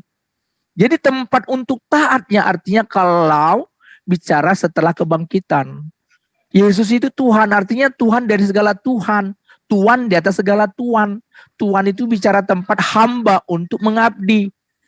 Nah, Yesus itu Tuhan tempat orang taat. Jadi siapakah aku Tuhan? Kalau berarti akulah tempat engkau taat lebih dari yang lain.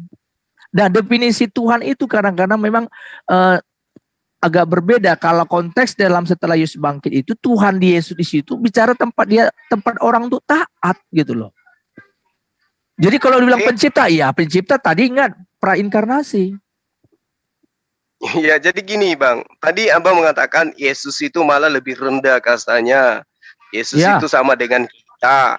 Nah sekarang Yesus yang tidak bisa apa-apa ini, kata Abang, dia dijadikan Tuhan oleh bimbingan Roh Kudus penuh. Kan gitu ya?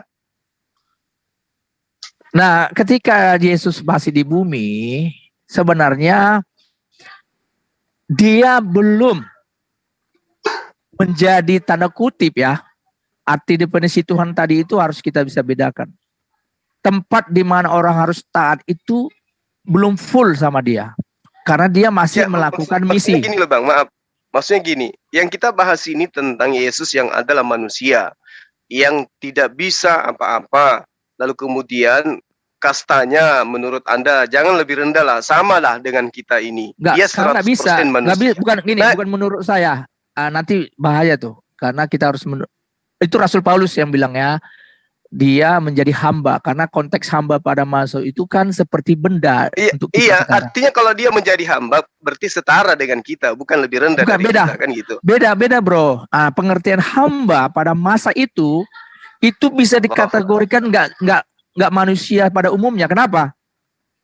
Karena hamba Ya itu budak lah, budak. Ya, mirip seperti itu. Budak, ya. Ya, Nah kalau sekarang budak kan, begini, kalau yang Anda anggap budak itu bisa menjadi Tuhan, bahkan kemudian sahabat saya mengatakan dia adalah pencipta itu sendiri, yang menjadikan dia Tuhan kembali setelah dia tidak berdaya, itu siapa? Itu loh yang saya tanyakan dari tadi. Bapa di sorga, kan ada itu nanti saya baca. Kisah 2 ayat 36 ya. Kisah 2 36 nih. Oke. Berarti Yesus itu adalah manusia yang dijadikan oleh Tuhan, yang dijadikan menjadi Tuhan oleh Bapa yang ada di surga.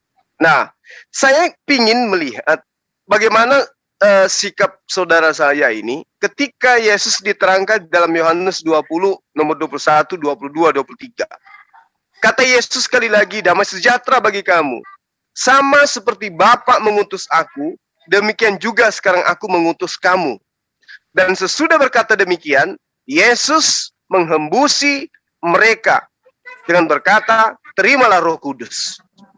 Apa perbedaannya Yesus yang juga diberi kuasa, diutus oleh Tuhan, dengan murid-murid yang diutus oleh Yesus dan juga diberi Roh Kudus? Kalau hanya gara-gara itu yang tadinya manusia bisa menjadi Tuhan, berarti murid-muridnya juga boleh dong jadi Tuhan.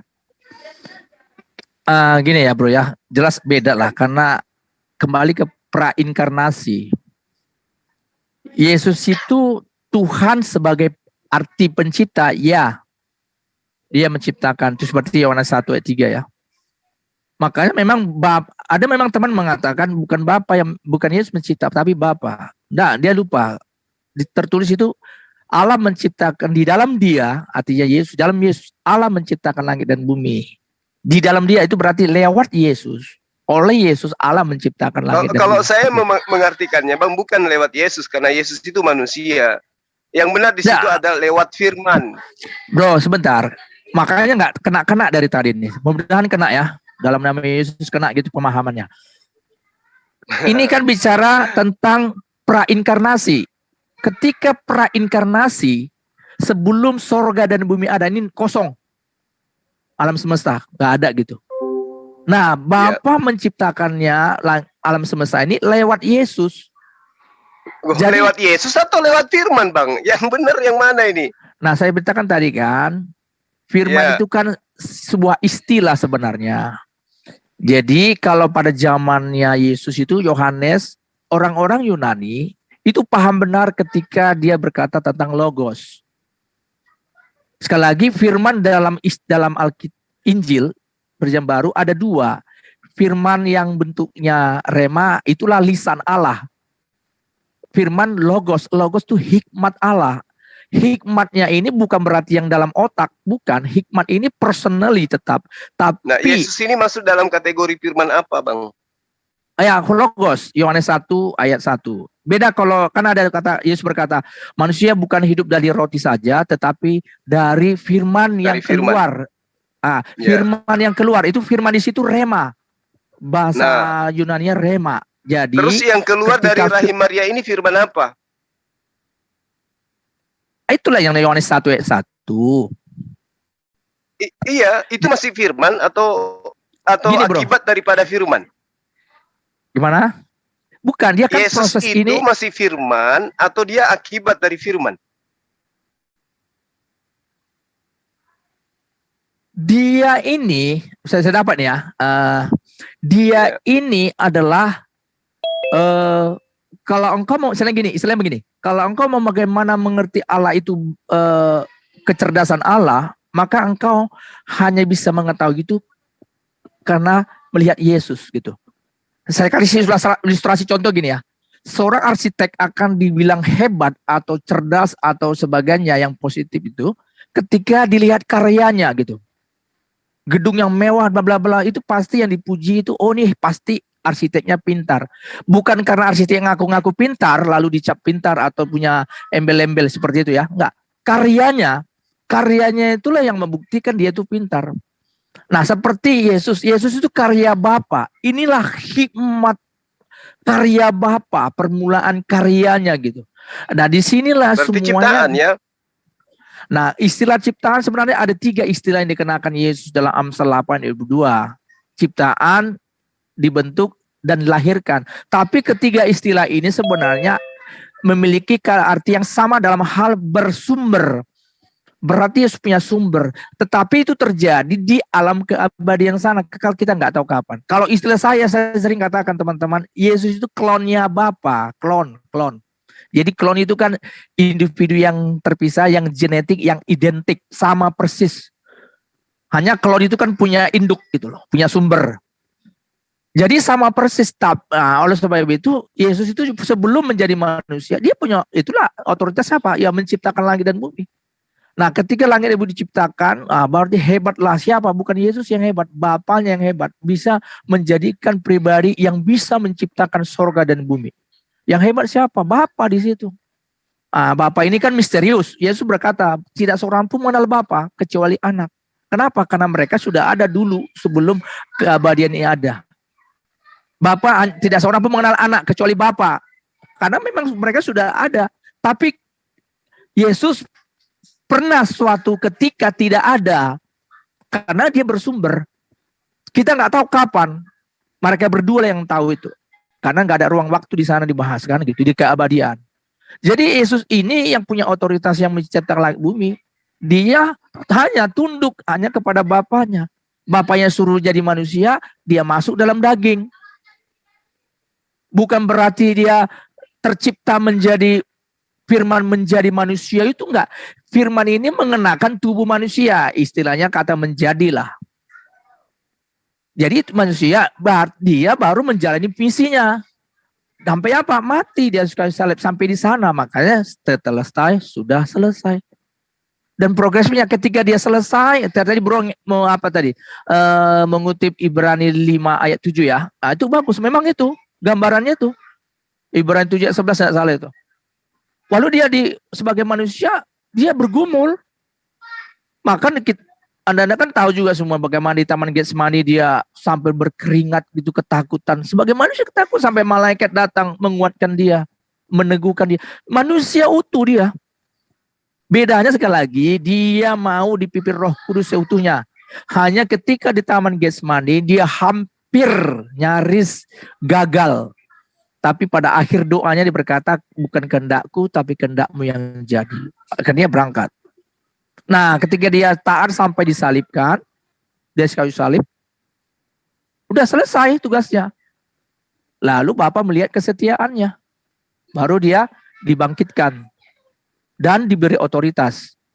Untuk apa? Berkuasa di sorga dan di bumi. Karena sebelumnya Yesus gak punya kuasa untuk berkuasa ya. Dia hanya punya otoritas menciptakan, tapi tidak berkuasa atas semua ciptaan. Yang berkuasa itu Bapa. Lalu dia berikan. Ya mirip-mirip seperti yang punya pabrik lah, yang mencetak. Oke Bang. Jadi Abang menceritakan 2 mata rantai yang terpisah, tetapi Anda mengatakan satu tujuan. Di sisi lain Yesus itu selalu menjadi sesuatu yang sifatnya hanya pesuruh, ya bahkan Anda katakan dia adalah cloning daripada Tuhan itu sendiri. Tapi sejauh apapun sahabat saya menjelaskan tentang Yesus, dia tidak pernah jatuh kepada titik yang mana dia adalah sang Bapa itu sendiri. Ya betul. Tapi selalu mendapatkan kuasa, selalu mendapatkan perintah, selalu mendapatkan pekerjaan yang diperintahkan dari Tuhannya. Yesus lalu kemudian itu bukan Bapa. Iya, tadi posisinya sebagai manusia kok bisa jadi Bapa itu sendiri gitu loh. Bukan, siapa yang bilang dia Bapa?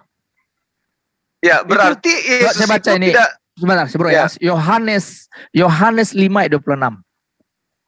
Sebab sama, ingat ya, sebab sama seperti nanti dilanjutkan Bapa. ke data 27-nya sekalian.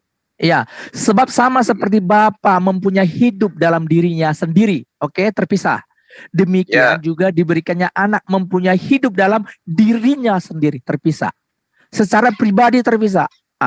Ayat 27, dan ia telah memberikan kuasa kepadanya untuk menghakimi karena ia adalah anak manusia. Nah, tuh. Ya udah. Berarti Yesus anak manusia kan? Iya, karena lahir dari seorang manusia. Jadi dia diberi gelar saya sebenarnya juga. Begini loh Bang, ini sebenarnya Tuhan Abang itu yang mana? Yesus atau Bapa? Nah, sebenarnya aku udah jelaskan, cuma mungkin Bro Zuma nggak belum klik gitu ya. Karena saya katakan tadi, apakah arti Tuhan bagi saudara? Kalau dia pencipta, maka Yesuslah yang menciptakan langit dan bumi dan segala isinya. Itu terjadi. Di mana ilmunya itu Yesus yang menciptakan, Bang? Di mana ilmunya? Yohanes 1 ayat 3 kan jelas di sana dikatakan. Cuma di ayat-ayat yang lain. Di mana dikatakan Yesus di Yohanes 1 nomor 3 di situ, Bang? Kita kembali ya. Coba. Yohanes 1 ayat 3. Ya, mana ada Yesus di situ? Yesus nanti ada di ayat 14-nya. Bro, sebentar ya. Ya. Ini kata ganti orang kedua. Karena apa? Orang ganti orang kedua. Karena orang pertama itu bicara Bapa. Makanya Yohanes berkata, segala sesuatu dijadikan oleh dia. Kenapa? Nanti runtutannya ada di ayat 4. Dia bukan Yesus. Dia di situ adalah firman Allah itu sendiri. Kita baca ayat 4. Kita baca 3 dulu ya. Segala sesuatu dijadikan oleh dia dan tanpa dia tidak ada sesuatu pun yang terjadi dari segala yang telah dijadikan. Ayat 4, di dalam dia ada hidup dan hidup itu adalah terang manusia. Nah sekarang ayat 5, terang itu bercahaya di dalam kegelapan dan kegelapan itu tidak menguasainya. Habis itu kan stop nih. Siapakah terang itu? Kan dikatakan dia itu juga disebut terang ya. Dia digelarkan, diberi gelar juga sebagai terang manusia. Ya kan? Oke. Yesus berkata dalam catatan Yohanes juga, aku adalah terang dunia. Selama aku di dunia ini, akulah terang dunia. Itu ada nggak di perkataan Yesus? Ada. Iya kan dia putra Dewa Matahari, jadi harus katakan itu. Nah, jangan premis bro, jangan buat apa kesimpulan ya kan. Yohanes 8 ayat 12. Terang itu kan matahari. Iya, bukan berarti kalau bicara dia terang itu terus kau ambil dewa. Karena terang itu sudah ada sebelum istilah dewa ada kan gitu. Yohanes 8 ayat 12, maka Yesus berkata pula kepada orang banyak, katanya, akulah terang dunia. Makanya Yohanes, sama kan, ini penulisnya sama. Yohanes mengatakan dia terang dunia. Kata dia orang ganti kedua itu, dikatakan dia yang menciptakan segala sesuatu. Di dalam narasi yang lain dikatakan memang Bapa menciptakan dunia ini, di dalam Kristus, Allah menciptakan dunia ini. Nah, kata di dalam dia itu sama dengan lewat dia, oleh perantaraan dia, atau Yesus, Allah lewat menciptakan firman. semua. Ya, firman itu kan Yesus. Makanya firman menjadi manusia. Yohanes 1:14, bro. Tidak ada itu firman itu adalah Yesus. Yang ada firman itu menjadi daging. Tidak ada firman menjadi Yesus, Bang. Mau sampai kiamat dunia Anda cari dalilnya itu nggak ada. Yesus itu firman menjadi manusia. Manusia daging. Siapa yang dimaksud dengan daging itu? Ya, kalau semua, kita lihat narasi semua daging. Enggak lah, ya. Maksudnya setelah dibaca semua narasi itu kan kita akan temukan yang dimaksud firman menjadi manusia itu adalah Yesus. Yang dimaksud tuh Yesus. Jadi bukannya pribadi-pribadi yang lain, banyak pribadi. Sekarang begini, bukan satu. Oke, saya ngerti arah pikiran saudara saya ini. Firman itu telah menjadi daging. Boleh nggak saya katakan bahwa Tuhan itu telah menjadi daging? Dalam arti kata, Bapa itu telah menjadi daging. Bisa enggak begitu? Beda. Atau firman di sini adalah kehendak, keinginan, Bapa ide. Bapa itu nggak bisa dibahas di sini. Jadi yang kita bahas ini firman itu siapa? Yesus. Firman itu kan saya bilang sama tadi nih. Jadi ada pernah saya baca sebuah narasi tentang seorang jenderal. Ini singkat aja. Jenderal ini diberi gelar sebagai tombaknya raja. Kenapa? Ketika dia ini dilepas, maka siapapun di depan akan dihajar habis mati gitu. Dia diberi gelar tombak raja. Bukan berarti dia tombak beneran. Tapi karena kapasitas kemampuan dia itu, jadi dia diberi gelar sama dengan kata firman, logos, atau istilah sebenarnya itu hikmat tertinggi. Itu bukan berarti hikmat seperti ada dalam otak manusia. Bukan, dia itu gelar gitu. Untuk pribadi itu dia disebut sebagai hikmat Allah. Karena apa? Karena lewat dirinya lah akan diketahui Bapa itu berhikmat atau tidak. Punya sesuatu yang luar biasa atau tidak. Lewat Yesus ini. Yesus inilah menjadi orang-orang akan bisa melihat, oh Bapa itu bilang luar biasa. Karena apa? Karena dilihat Yesusnya. Karena nggak akan bisa orang melihat Allah dalam arti itu roh. Dia akan roh seperti kalau istilah sekarang seperti angin. Siapa bisa melihat angin? Pneuma. Jadi Yesus itu dikatakan firman atau hikmat Allah. Itu bukan berarti sekali lagi bukan hikmat seperti dalam otak gitu loh, bukan. Itu bicara personally. Lewat dirinya lah akan dikenal betapa Allah itu memang luar biasa gitu. Bapa itu luar biasa. Berarti dalam hal mengasihi manusia, bagaimana orang-orang mengetahui bahwa Bapa itu yang misterius itu, yang dari mana segala sesuatu berada itu mengasihi manusia. Lewat apa bisa mereka lihat? Lewat Yesus yang turun. Jadi kalau Bapa itu nggak bisa dilihat. Nah, orang bisa melihat Bapa lewat anak. Dalam apa? Pikirannya, bukan lewat tubuhnya, enggak ya. Perasaan Bapa itu, pikiran Bapa itu, bagaimana terhadap manusia, itu bisa dilihat dari Yesus itu gitu loh. Yesus itu jadi seperti patronnya, mau beginilah apanya Bapa itu, mengasihi manusia. Seperti kata Yohanes 3 ayat 16. Begitu besar kasih Allah akan dunia ini sehingga dia mengaruniakan anaknya yang tunggal. Kenapa anak tunggal? Anak satu-satunya, artinya dari mana satu-satunya pribadi yang bersumber dari Bapa itu sendiri, yaitu anak Yesus. Jadi kalau di belakang firman menjadi manusia, hikmat itu pribadi itu turun mengenakan tubuh manusia dan diproses, ya istilah itu dikandung oleh Roh Kudus. Roh Kudus ambil andil juga di sana, memproses di dalam supaya kita nggak tahu, mungkin supaya utuh, biar jangan ada gangguan tanpa segala macam. Ada lahir, inilah makanya kita Yesus lahir, dia bertumbuh sebagaimana manusia pada umumnya. Lukas bercatat dia semakin berhikmat, makin besar makin berhikmat, bertumbuh normal sebagaimana manusia pada kita bernormal, semakin bertumbuh makin mengenal Tuhan. Dia begitu dia. Maka dia juga baca-baca buku Taurat juga dia baca kan. Makanya ketika dia memperkenalkan dirinya di awal pelayanannya umur 30 tahun itu, dia ambilnya satu kitab, dia baca, Roh Tuhan ada padaku, oleh sebab itu dia mengurapi aku, dan seterusnya. Terus terakhir dia katakan, genaplah firman ini ketika engkau mendengarkannya. Nah itu genap di situ. Iya, jadi yang abang utarakan ini Yesus sebagai ciptaan, Yesus sebagai bukan Tuhan. Mau sejauh apapun saudara Rema menjelaskan, yang Anda jelaskan itu pembuktian terbalik. Justru Yesus itu terbukti bukan Tuhan, bukan Sang Bapa. Kan gitu.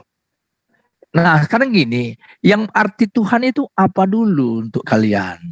Nah, yang kalau saya maksud gini, Tuhan di sini, Tuhan kami itu cuma satu, Bang. Oke, saya nggak menyangkal Tuhan kalian siapa. Nah, karena kan bertanya tentang Alkitab, Injil lah ya. Makanya saya jelaskan juga tentang Injil itu. Kalau Anda punya pemahaman yang berbeda. Artinya gini, kita harus pahami dulu ketika kita berbicara Islam, maka Tuhannya satu. Berbicara mengenai Kristen, Tuhannya 3. Bukan begitu? Nah, sekarang arti Tuhan apa menurut kalian? Ya Tuhan pencipta langit dan bumi, itulah Tuhan kami. Nah, kan oke, sudah kan bilang berarti cuma satu. Nah, berarti artiklen Tuhan itu sama dengan pencipta langit dan bumi kan? Oke, sekarang Dia esensi yang kita, menciptakan alam semesta, betul. ya, pokoknya semua alam semesta. Oke, kita sepakat dulu. Nah, sekarang siapakah pencipta langit dan bumi kalau menurut Injil? Siapa? Oh, begitu. Yesus. Anak. Istilahnya anak. Kenapa saya bilang anak? Nanti kan Yesus itu kan hanya ketika jadi manusia diberi nama itu ya. Coba di mana Bang Bapak mengatakan bahwa aku menciptakan lewat anak? Sebentar saya cari ya. Iya. Bentar ya, di dalam dia. Itu sering dikatakan di dalam dia. Ya itu bukan pengataan Bapak itu. Enggak, sebentar dulu.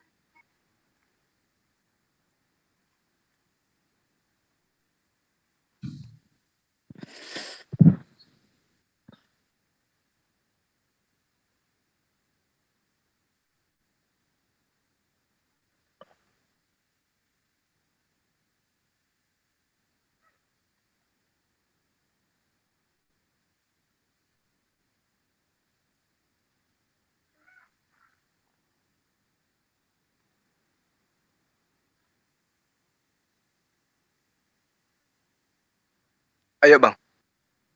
Kalau di Al-Quran kan jelas, halakallahu samawati wal ard. Dialah Allah yang menciptakan langit dan bumi.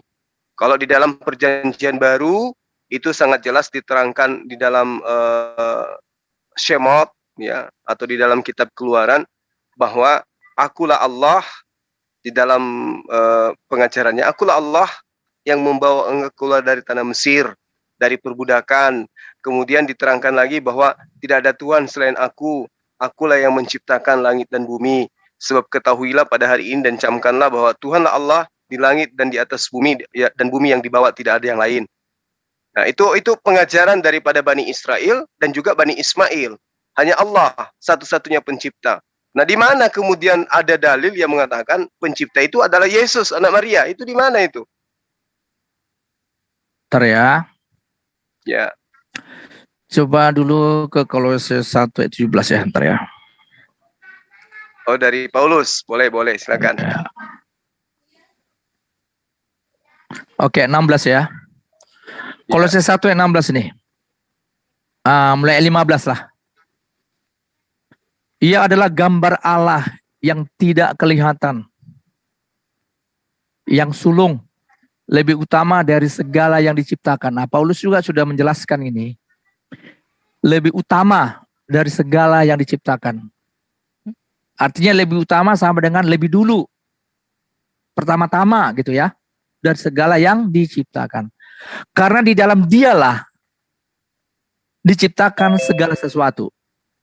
Yang ada di sorga dan yang ada di bumi. Yang kelihatan, yang tidak kelihatan. Singgasana, kerajaan, pemerintah, segala sesuatu diciptakan oleh Dia dan untuk Dia.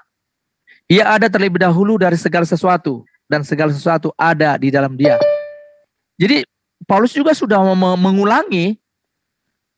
Ingat, oke, boleh nggak kita cross check kebenaran daripada pernyataan Paulus Anda ini, bahwa di dalam Yesus segala sesuatu dicipta? Bisa nggak kita cross check dari pengajaran Yesus atau pengajaran Perjanjian Lama? Apakah betul pernyataan Paulus ini? Bisa nggak, Bang? Nanti panjang nih ceritanya. Enggak. Misalnya gini. Kan Paulus mengatakan di dalam Yesus segala sesuatu dicipta. Nah, sekarang kalau misalnya saya hadapkan Anda dengan Yesaya 45:18 misalnya, sebab beginilah firman Tuhan yang menciptakan langit, ya. Dialah Allah yang membentuk bumi dan menjadikan dan menegakkannya. Yesusnya di situ di mana? Pada saat Tuhan itu berfirman untuk menciptakan langit, Yesusnya di mana dia? Kan begini ya, ketika berapa tadi? Yesaya, ini bagus nih. Jadi ini misalnya Yesaya 45 atau banyak dalil lah Yesaya 45 juga bahwa dialah yang menciptakan gitu. Di mana Yesus pada saat itu? Yesaya 45 ya. Ayat berapa tuh? 45 coba, 45 nomor 18 coba. 18. Oke. Iya, betul. Jadi ini kan istilah kita itu PL ya. Kalau kata firman di sini adalah amar ya. Speak atau perkataan ya. And swear. Atau shade. Jadi sebab beginilah firman Tuhan yang menciptakan langit. Dialah Allah yang membentuk bumi, menjadikan yang menegakkannya. Di dalam perjanjian lama,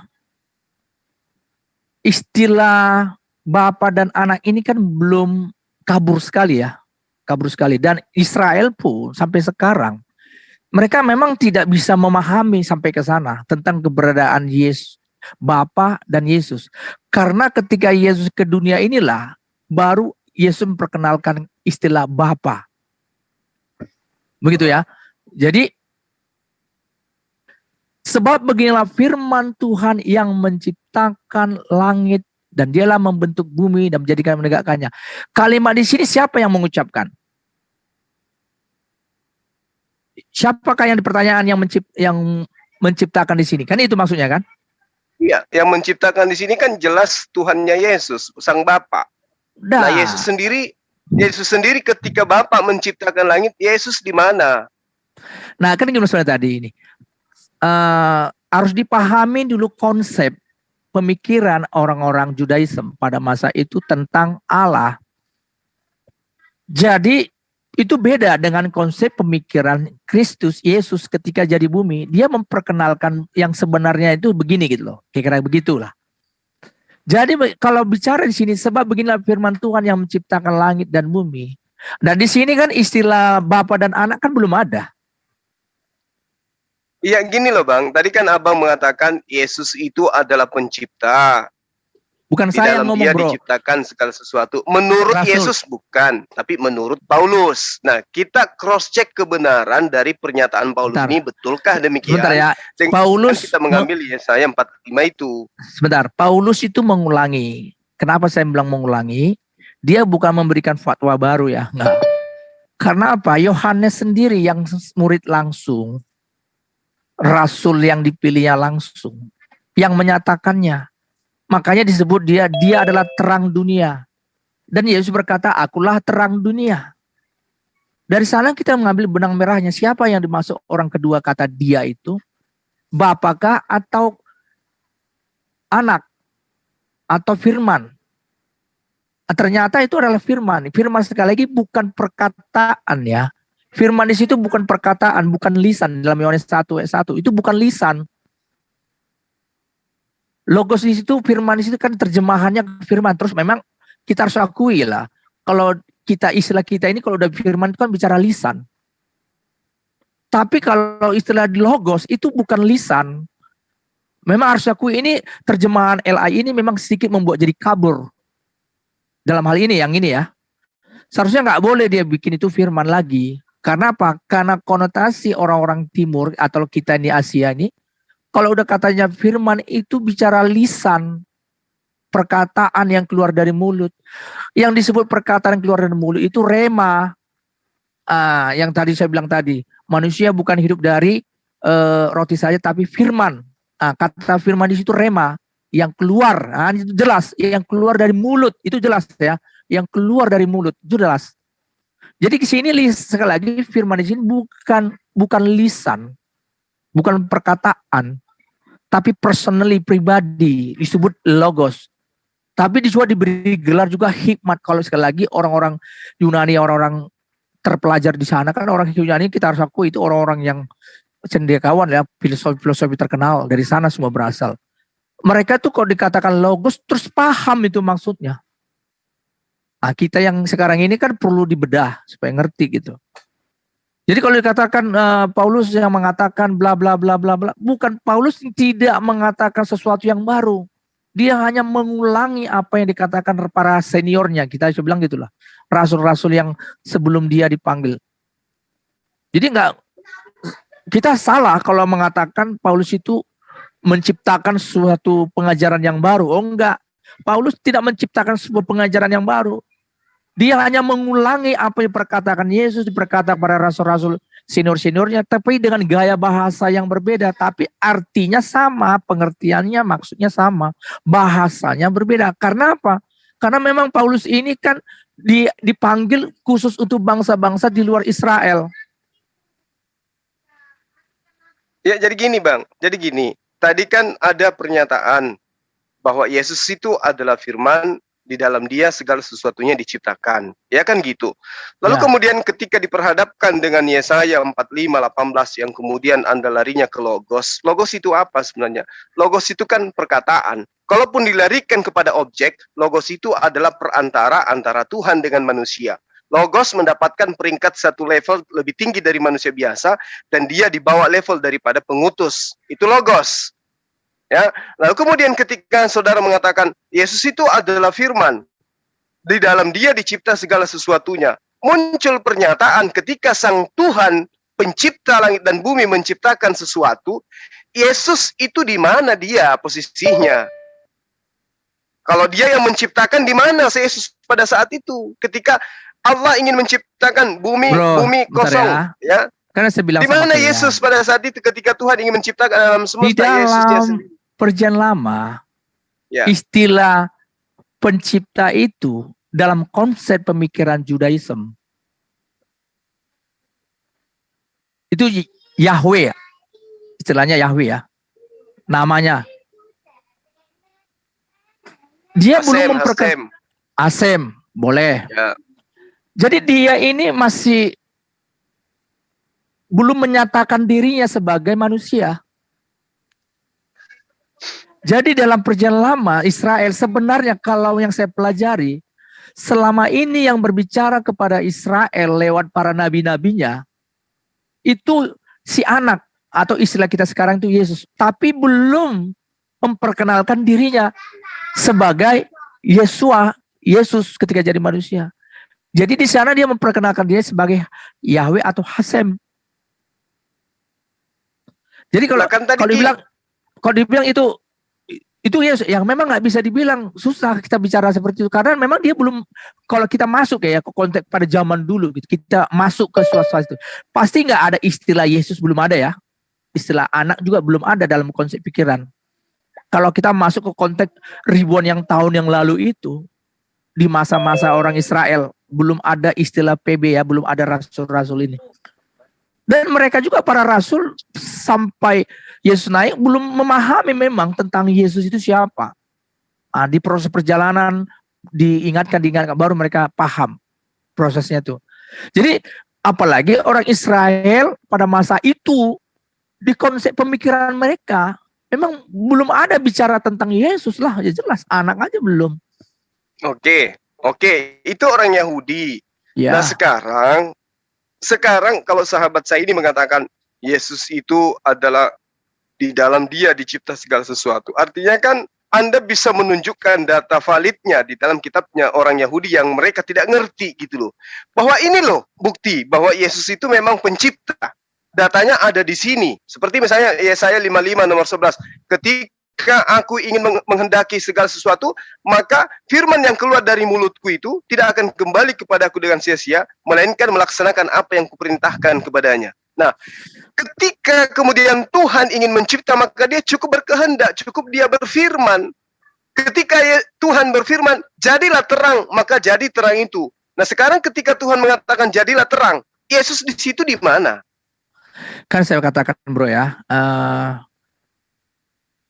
di dalam Perjanjian Lama Israel lah saya bilangnya ya, khususnya Israel ini. Memang di sana kan belum dijelaskan. Jadi siapa sebenarnya yang menciptakan itu bagi mereka Hasem. Siapa Hasem itu? Itu kan bukan nama. Sesuatu yang ilah yang mereka percayai. Jadi dia belum, ibaratnya sebenarnya masih misterius bagi mereka. Hanya mereka percaya siapa yang menciptakan itu, ini gelarnya Hasem gitu. Nah, iya maksudnya gini, tapi itu bagi Yahudi Bang. Iya. Itu bagi Yahudi. Nah sekarang bagi Kristen, bagi Anda, bagi sahabat saya yang mengimani pernyataan Paulus di dalam Yesus segala sesuatu dicipta.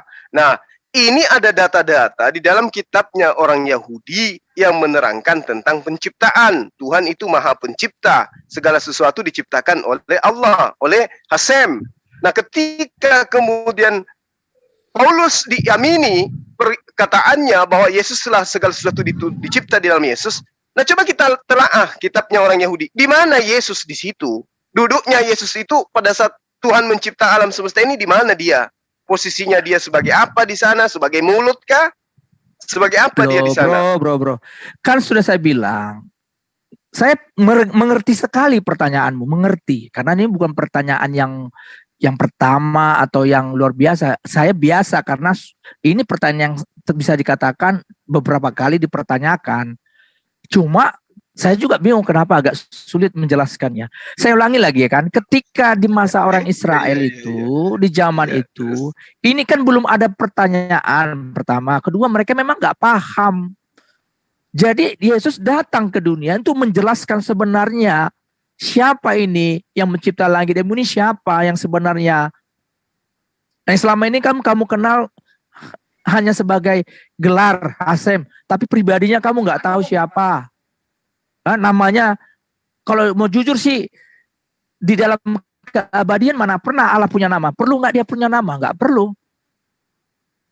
Kenapa dia harus punya nama ketiga di bumi? Supaya bisa dibedakan kan dengan Allah-Allah yang lain, Tuhan-Tuhan yang lain gitu. Dia perkenalkan diri segelarnya sebagai Hasem, atau juga ada dibilang Yahweh. Supaya apa? Supaya bangsa itu bisa membedakan. Oh, kami punya Allah yang kami percaya adalah ini, nama gelarnya ini gitu loh. Atau bisa bilang sebutkan namanya ini. Tapi Allah di dalam keabadian kan sebenarnya nggak perlu nama, ngapain? Maaf kata nih, contoh nih, perlu nggak Tarzan punya nama di hutan sana? Dia nggak perlu kan? Sebenarnya nggak perlu nama, istilah ini istilah aja tuh. Kalau ada istilah, kalau ada memang kisah kebenaran tentang Tarzan, Tarzan di tengah hutan, perlu nggak punya nama di sana? Dia nggak perlu kan? Seperti itu mas. Iya, jadi gini. Memperkenalkan dirinya sebagai Yeshua Masiah. Ketika kemudian Yesus ini datang, kan dia juga tidak pernah memperkenalkan dirinya bahwa dia adalah pencipta. Yang menyatakan itu adalah Paulus, bukan Yesus. Nah, dalam dia segala sesuatu dicipta. Itu kata siapa? Kata gini, Paulus kan, Yesus sendiri tidak pernah mengatakan itu. Dia tidak memperkatakan itu kepada orang banyak, pasti. Karena dia hanya berbatu. Udah lah, nggak perlu. Orang dia pun lebih parah dari situ kan terjadi atas dirinya kan. Apalah batu dibandingkan salib kan. Jadi dia berbicara itu kepada orang-orang kan pasti beda. Dia bicara kepada umum dan kepada para murid-muridnya secara khusus yang disebut rasul. Makanya Yohanes bisa berkata seperti itu pasti ada pembicaraan.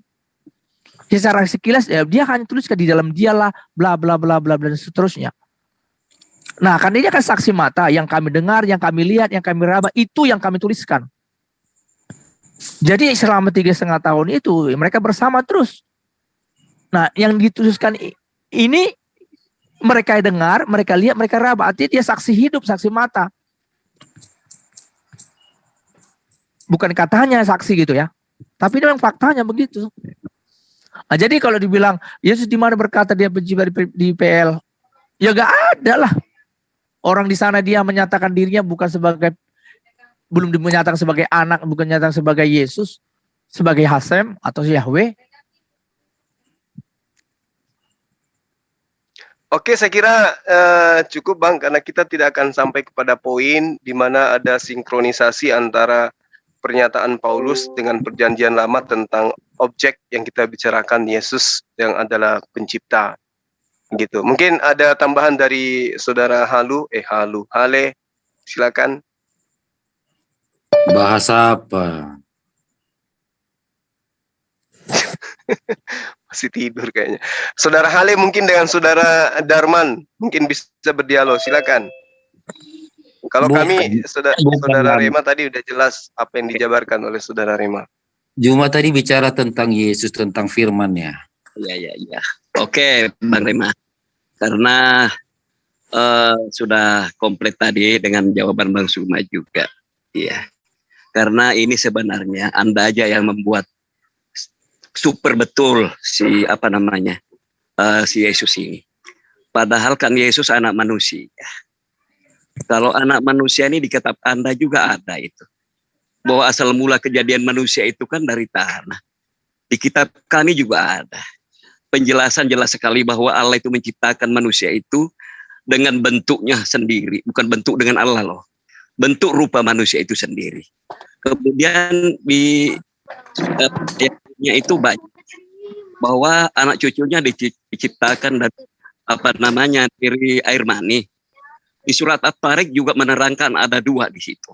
Air mani dan tulang sulbi. Anda paham? Tulang dada. Artinya begini, dari tulang dada ini atau tulang sulbi bukankah Hawa itu? Kejadiannya di situ dari tulang.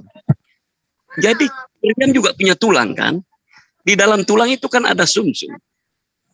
Bisa juga tercipta di situ manusia.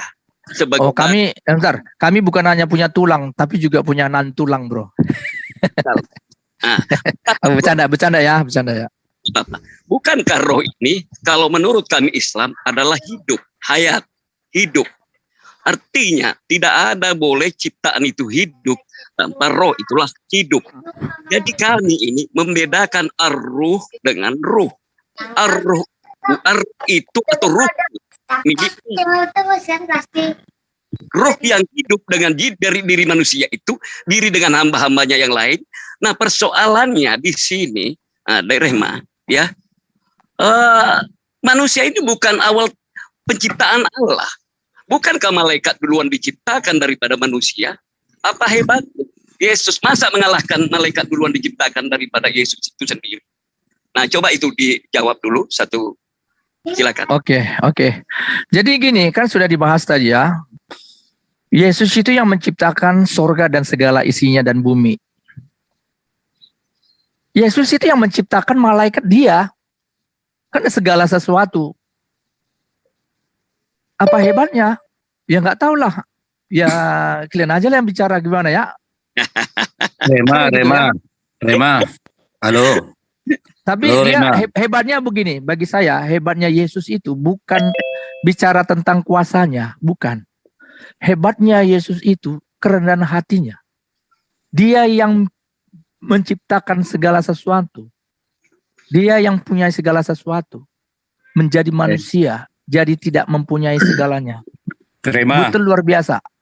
Nah, di situ sebenarnya keluar biasaan Yesus di sana. Allah itu tidak kuasa ya. Kalau sebelum ada Yesus gitu. Padahal Yesus itu diciptakan sama Allah. Padahal Allah itu tidak memerlukan bantuan dengan siapapun kalau dia mau menciptakan. Apa yang hebat? Ya ini sebentar. Beri selesaikan dulu dengan bro tadi. Habis ini nanti kita bisa lanjut ya. Siapa tadi bukan. Tadi? Saya ini Kristen, saya Kristen ini. Gini Rema. Iya, sebentar. Beri selesaikan dulu sama si bro tadi. Syukur Hale. Rema tuh nggak suka sama lu Hale. Jangan gitu bro, framing aja nih. Jangan coba. Ini saudara saya nih. Hale kan yang lu marahin waktu itu. Yang lu marahin waktu itu kata-katanya jangan kasar-kasar begitu, jangan suka framing gitu. Kan itu tuh Hale itulah. Iya, maksudnya kalaupun saya bilang begitu bukan benci ya. Nah, jangan gitu. Ayo oke, bro Hale silakan bro. Oke, begini maksud Rema, biar simple. Tanyakan kepada mereka, firman itu diciptakan atau tidak. Itu aja ngadepin mereka. Nah, aku yang menjawab ya Brethren Hale dan juga Brethren Rema begini. Yang menarik itu dalam Islam itu kita mengenal sebuah eksistensi dari sifat. Bukan sifat jawaban yang kau kasih. Iya, ini jawaban. Iya, ini jawaban. Nah, jawaban eksistensi sifat ini melekat kepada ciptaan dan makhluk. Contoh. Berbicara itu sifat. Bagi saya kalau bertanya itu cepat, tepat, akurat. Jangan muter-muter. Itu dia jawaban gua juga kan tepat dan akurat. Nah, kalau dalam kekristenan mereka tidak punya sifat, tapi mereka punyanya roh. Jadi misalnya mereka mau makan, maka roh lapar yang masuk. Mereka mau berbicara, maka roh firman yang masuk. Mereka mau apa? Mau bernapas, maka roh napas yang masuk. Mereka nggak buta akan sifat, iya kan? Firman kan buat kalian kan pribadi, bukan sifat, iya nggak? Bro Haleluya. Iya nggak? Soalnya mah dijawab malah kepanasan. Biarkan dulu dia jawab, kita dengarkan. Karena kalau di dalam banyak bicara biasanya ada pelanggaran. Nah, biar kita dengerin tuh Ale, jangan cerewet mulu kamu. Ayo lanjut. Biar kita tinggal cari salahnya aja nanti. Nah, oke, silakan Kores. Nah, ya, jadi gitu Brother Rema ya. Jadi ini perbedaannya. Kalau di kita itu manusia ini tergerak kehendak bebasnya itu kita bisa lihat dari sifat-sifatnya. Begitu juga Allah Azza wa Jalla, Tuhan semesta alam mempunyai sifat-sifatnya yang kemahaan. Begitu loh. Nah, ini berbeda dengan kalian. Kalau kalian memang yang namanya Tuhan dan juga makhluk itu mereka nggak punya sifat. Mereka ini adalah seonggok eksistensi yang pergerakannya itu tergantung roh yang masuk di dalam hidupnya gitu. Contoh, Tuhan kalian kenapa hidup? Karena ada rohnya. Tanpa roh nggak bisa hidup Tuhan kalian, kan gitu. Nah, contoh gitu, Tuhan kalian kenapa marah? Karena ada roh marah masuk. Kalau nggak ada roh marah masuk, nggak bisa marah dia. Kenapa Tuhan kalian bisa berfirman? Karena ada roh firman masuk. Tanpa roh firman nggak bisa berfirman Tuhan kalian. Ini perbedaannya Tuhan kami dan Tuhan kalian. Begitu. Biar saya jawab sebentar ya. Saya jawab dulu. Boleh. Jadi itu apa saya bilangnya? Fitnah yang kejam tuh ya. Karena kan buat kesimpulan dia kan gitu. Brother Rema, Brother Hale coba dijawab. Firman itu sifat atau pribadi? Saya katakan gini ya, itu roh. Sebenarnya gini, saya ini roh yang memiliki kepribadian, punya pikiran, perasaan, kehendak dan kemauan. Tapi nggak punya sifat kan? Loh, sifatnya itulah bro. Itu dia sifatnya tergantung roh. Tanpa roh nggak ada sifat. Roh itu kehidupan kekal artinya. Nah, tanpa roh nggak bisa hidup kan? Aduh, Kores kalau itu bisa dia menggali. Hale nggak. Ini bener loh. Gua tuh diperkuat Rema. Nggak, Kores sebentar. Ketika Allah menciptakan Adam menurut Injil Perjanjian Lama, Allah meniupkan zipak ya apa? Nefes. Itu kehidupan yang sama yang dimiliki oleh Bapa itu sendiri. Oke. Jadi, sekarang ketika dia meniupkan itu, apakah meniupkan ini karena sifatnya atau karena dia punya roh meniup? Aduh. Nah, loh, kok ada roh meniup apanya kali? Loh, gini, firman itu pribadi atau sifat? Firman yang mana nih sekarang? Firman Yesus. Firman atau sifat dia? Yesus itu logos. Iya, logos itu sifat atau pribadi? Bentar, logos itu kan istilah, itu gelar. Itu ada Hale. Sekarang gua atau kalian yang susah. Tadi katanya mau nanya soal firman. Di kita firman sifat. Kalian kan bukan sifat. Diakuin aja. Bukan. Gini bro, kita bukan mau menjelaskan Al-Quranmu. Saya menjelaskan Injil, Alkitab ya. Jadi kamu katanya mengatakan tadi di dalam Kristen itu roh itu ada roh marah, ada roh ini enggak? Bisa jelaskan di dalam kekristenan yang diajarkan di Alkitab, roh itu bukan sifat. Roh itu bicara tentang keabadian. Dusta itu roh atau sifat gua tanya? Ntar dulu. Roh itu kan kehidupan.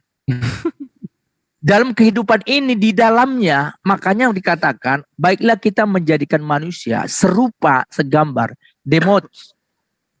Itu impact namanya. Tahu nggak entitas dan impact itu bisa membedakan nggak kalian itu? Nggak usah dulu ke sana dulu. Enggak, itu ada kaitannya tentang sifat dan entitas. Nah, itu menurut Anda ada kaitannya. Nah, sekarang kan kita mau bicara Injil nih. Nah, itu ada kaitannya. Tadi kita ke ini Rema kok keluar dari apa yang dibawain Hale. Hale kan ngobrolin soal firman, nanya ke Islam firman itu apa. Kita jawab firman itu sifat. Kalian pasti bingung karena kalian nggak punya sifat. Kalian itu punya roh. Saya tidak bertanya apa itu firman. Saya bertanya sama kau, firman itu diciptakan apa tidak? Nah itu dia, firman itu tidak diciptakan karena sifat. Ya sudah. Itu dia kan. Kenapa kau mengatakan Yesus diciptakan? Clear toh? Ya Yesus itu kan, Yesus sekarang Yesus itu sifat yang mana yang lahir dari rahim manusia. Ada. Itu dia. Coba. Makanya, kalau bicara tentang Yesus, pertanyaan sederhana. Firman diciptakan apa tidak? Kau bilang nah, tidak. Sekarang sifat berbicara mana dari manusia yang lahir lewat rahim? Coba ditunjukin. Jadi begitu, kalau kau itu masih syariat tarikat. Nah, kan kena skakmat, Hale. Sedih kalau misalnya lu bilang Yesus ini bukanlah sebuah ciptaan, gitu maka Yesus itu nggak akan keluar dari rahim. Itu sekarang intinya. Saya tanya kamu, firman diciptakan apa tidak? Kau bilang firman tidak diciptakan. Mana ada firman keluar dari rahim, gua tanya. Sudah terjawab toh, makanya kau baca juga Ali Imran 45. Iya, sekarang coba buktikan. Ada nggak di sana firman itu dilahirkan, coba? Aduh, kasihan. Ada nggak? Coba firman, penglihatan, pendengaran, ada yang keluar dari apa? Keluar dari rahim, coba. Kayak Yesus. Kalau nggak ada berarti firman, penglihatan, pendengaran itu sifat, my bre. Makanya kalau diskusi itu jangan mulutnya kayak emak-emak, santai sikit. Dengar. Ini udah santai, lu nggak bisa jawab, nggak ada. Coba penglihatan lu keluar dari rahim atau keluar dari mata? Firman diciptakan apa tidak? Kau jawab tidak. Udah dijawab, lu nggak kuat mendengar jawaban gua. Tidak diciptakan, terguncang ketika gua bilang tidak diciptakan, terguncang. Udah 50 tahun kau, cara debat kau masih gini-gini terus. Udah gua jawab, lu tadi menerima jawaban gua nggak? Haleluya, nggak bisa, Hale. Lu nggak bisa lawan Kores. Makanya carilah yang makrifat ngadepin saya, karena saya ini udah makrifat. Kau itu itu makrifatnya lu itu menganggap sifat keluar dari rahim, keluar dari saluran vagina. Ini kan yang menyedihkan gitu. Yang keluar dari vagina itu namanya adalah makhluk. Gitu. Kalau misalnya memang Yesus itu Tuhan, bukanlah sebuah firman, aturan turun ke bumi naik awan. Jangan naik rahimnya Maria. Baru satu pertanyaan udah terguncang kalian. Nah, inilah. Gimana terguncangnya? Udah dijawab. Apa yang terguncang coba? Yang ada malah lu kelabakan untuk mengkonter balik apa yang gua katakan, Hale. Itu yang terjadi. Gitu loh ya. Diterima aja kenyataannya bahwa memang tidak ada yang namanya sifat dari manusia lahirnya itu lewat rahim, nggak ada. Contoh misalnya sifat berbicara keluar ya dari mulut, sifat penglihatan ya keluar dari mata, pendengaran dari kuping. Yang dari rahim itu ketuban dan juga bayi-bayi manusia. Kenapa? Gimana? Tuh, tiap Kores Kristus menjawab itu disuruh diem coba. Kenapa sih? Ada apa dengan jawaban Penatua Kores Kristus? Ada apa jawabannya memang? Gua kan hanya menjalankan apa yang gua ditanyakan gitu loh. Dengar, volume kau itu nggak sekuat volume itu, tapi aku udah malas. Itu aja. Malas kenapa? Coba dibuktiin aja di Biblos tuh dari Kejadian 1 nomor 1 sampai Wahyu 22 nomor 21 ada yang namanya sifat keluar dari rahim. Silahkan dengar baik-baik. Dijawab bukan didengerin, dijawab. Gua bertanya itu. Tadi kan lu udah nanya. Ini yang cerdas bijaksana ngomong, dengerin. Ya. Iya, silahkan dijawab bukan didengerin. Tadi kan pertanyaan saya sederhana mengenai Yesus, ya toh?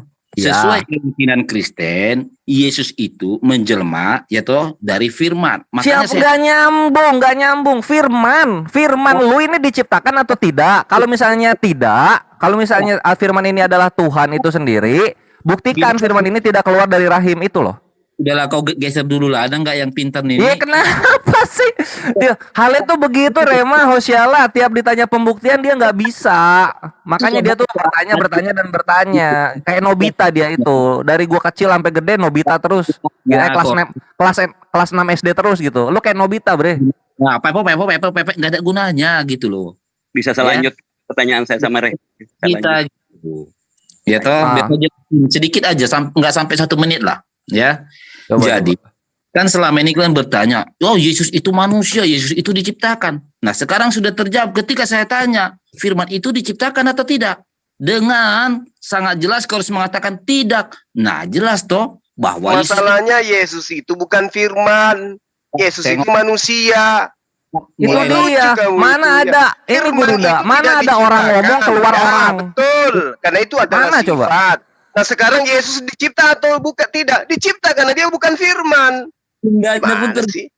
Gurundanya terguncang, apalagi muridnya. Udah mana coba? Mana ada Tuhan beryesus mana sih? Di mana coba beryesus? Yesus itu manusia. Tuhan. Masa Tuhan ngomong keluar Yesus? Gagasan Tuhan, sifat yang melekat pada diri Tuhan. Ini Gurunda. Kecuali. Belum apa manusia. Iya, kecuali Hale, Yesus keluarnya dari mulut Maria, bukan dari rahim Maria. baru dia tidak diciptakan. Yang coba, gimana ini? Kalau gurunya aja udah terguncang gimana? Itu dijawab bukan takut. Dikit-dikit kamu terguncang, dikit-dikit kamu terguncang. Siapa yang pernah terguncang sama orang kayak kamu itu? Kan saya minta 1 menit, kalian bilang iya. Lah belum 1 menit, bos kata guru. Astagfirullahaladzim, ya Allah ya Karim. Bedakan dulu firman dengan Yesus. Makanya kau itu masih ilmu. Bro, aku izin lab dulu ya. Ada yang mau kerjaan ini ya. Oke, saudara Rema, makasih ya. Salam. Rema. Orang ini Rema sampai malu tuh punya teman Hale sampai keluar dia. Karena dia sudah malu emang Hale ini. Firman itu menjadi manusia. Tidak dikatakan firman itu adalah manusia, tapi menjadi manusia. Berarti perkataan Tuhan yang datang kepada Maria, engkau akan hamil dan melahirkan seorang anak, itu terjadi. Berarti firman Tuhan menjadi manusia. Artinya firman yang menginginkan kehendak, yang mana isi kehendaknya mau agar Maria melahirkan anak, itu terjadi menjadi manusia. Itu. Gantian, bisa saya 1 menit? Kalau nggak bisa, ya, lu 1 menitnya buktiin aja Yesus keluar dari mulut Maria. Ya, giliran saya 1 menit. Karena itu udah bosan. Bisa? Ya udah. Bisa? Ya 1 menit. Sudah jelas di keyakinan Kristen itu Yesus itu adalah firman yang nuzul menjadi manusia, ya toh?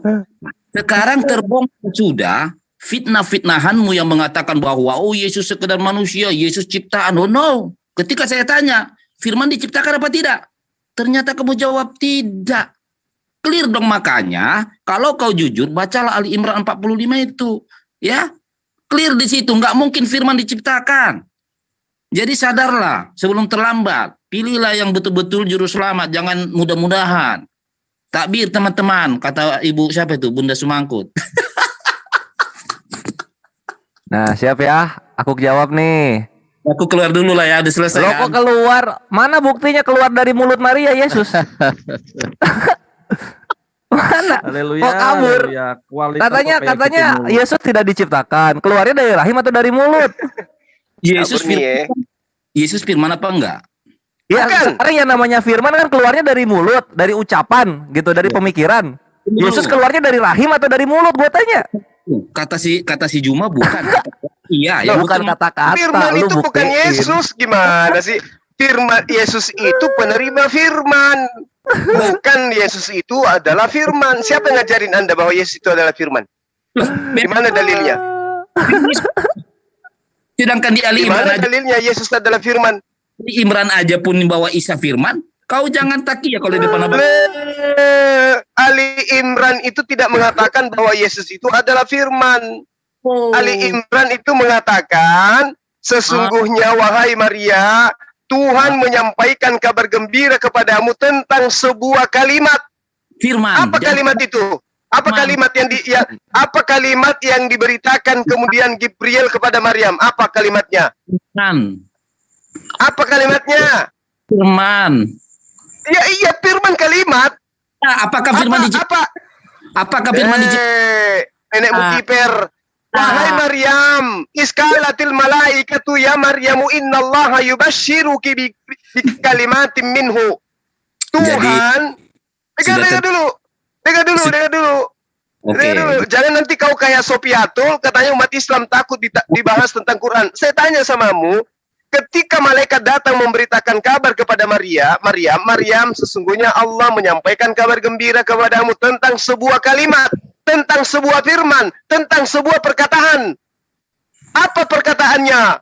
Engkau akan melahirkan sosok manusia bernama Yesus, seorang yang terkemuka di dunia dan di akhirat, dan termasuk orang-orang yang didekatkan kepada Tuhan, kepada Allah. Apa masalahmu di situ?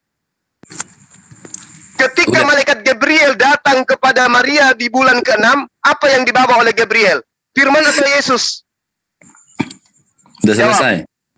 Ya, saya tanya sama kamu. Ketika Gabriel datang kepada Maria, memberitakan sebuah firman kepada Maria bahwa dia akan hamil dan melahirkan sosok manusia bernama Yesus, yang datang bersama dengan Gabriel, Yesus atau firman? Sudah selesai. Terguncang dia. Ayo, nggak bisa jawab dia. Pada bulan ke-6, Maria masih perawan di situ. Apakah Yesus sudah ada? Udah selesai? Iya. Lo katanya mau keluar tadi.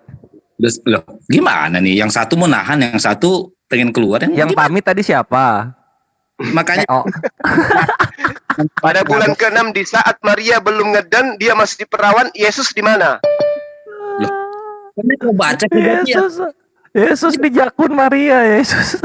Kok lari ke kejadian? Wah, lebih jauh lagi. Jangankan di kejadian, pada saat Gabriel datang di bulan ke-6 ke Maria, Yesus belum diciptakan, kawan. Kawan, ya masa gurun ini bikin malu ya.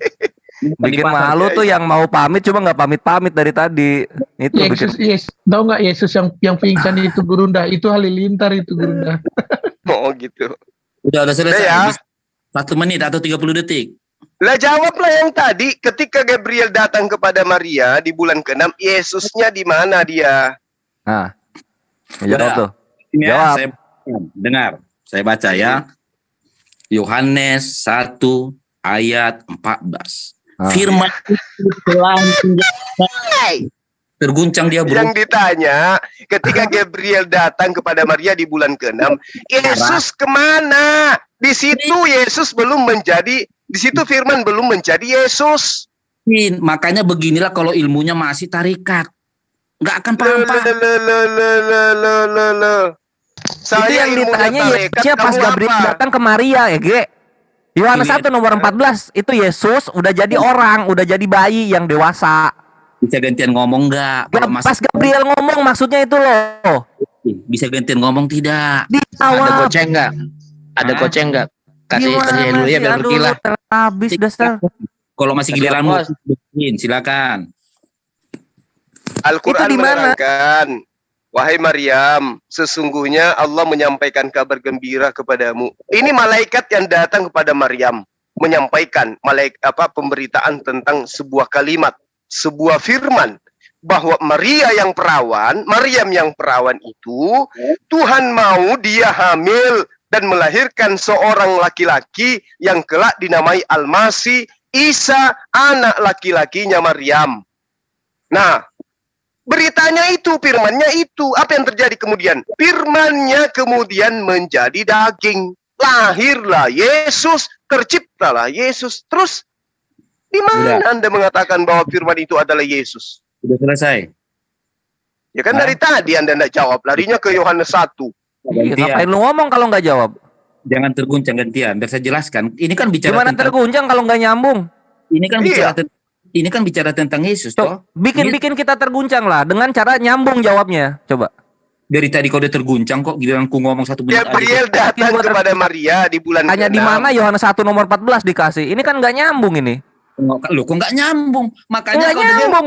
Gabriel bawa firman. Lu bilang firmannya Yesus. Berarti Gabriel kan gendong Yesus di situ. Nah, di mana ada Yesus ketika Gabriel ngomong sama Maria? Itu loh. Nah, ini tempat pasar. Kecekek jakun lu ya. Ini pasar atau diskusi? Bukan, ini tempat penjagalan Hale. Karena Hale tukang takia suka nggak nyambung. Saya kan ini Kristen, ya toh. Ini kau tanya tentang Yesus. Ya lu Kristen boleh, tapi nyambung jawabnya. Yesusnya di mana ketika Gabriel ngomong sama Maria? Itu pertanyaan Gurunda. Di mana dia? Saya belum jelasin dok, kalian potong-potong. Bukan dipotong-potong. Emang jakun lu keselak, nggak tahu di mana Yesusnya ketika Gabriel datang ke Maria. Itu yang terjadi. Yesus itu adalah firman. Ya toh. Nah, di mana ketika si Gabriel ngomong sama Maria di perjanjian Yunani itu, mana di mana Yesusnya? Tengok terguncang kan, gimana gini diskusi coba? Bukan terguncang, ini gue greget karena lu nggak nyambung jawabnya. Padahal kalau aku balas suaramu bisa-bisa aja, cuma saya itu udah malas gitu loh. Bukan soal balas-balas suara, di mana pertanyaannya? Ale. Saya katakan Anda membawa Ali Imran ayat 45. Di situ diceritakan malaikat ngobrol sama Maryam, sama ketika diceritakan di Matius, Gabriel bicara dengan Maria. Pertanyaannya, kalau Yesus itu adalah firman, Gabriel datang menyampaikan firman kepada Maria. Apa firman Tuhan yang datang kepada Maria? Wahai Maria, Tuhanmu menginginkan engkau hamil dan melahirkan sosok anak bernama Yesus. Pertanyaan saya, pada saat itu Yesus di mana, Ladoraka? Jawab. Terguncang tuh ini. Giliranku ngomong dan Terpinggal-pinggal yang tepat. Jawablah. Di mana?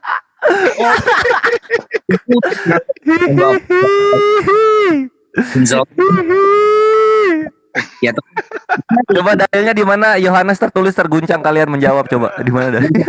Nggak pakai dalil lah, nanti terlalu lama udah kau potong-potong ya. Gurunda, lihat Japri Gurunda, Bang Gores.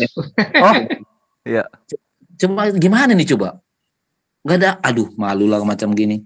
Lu mau jawab atau enggak? Kalau enggak gua lanjut aja kalau dialognya deh.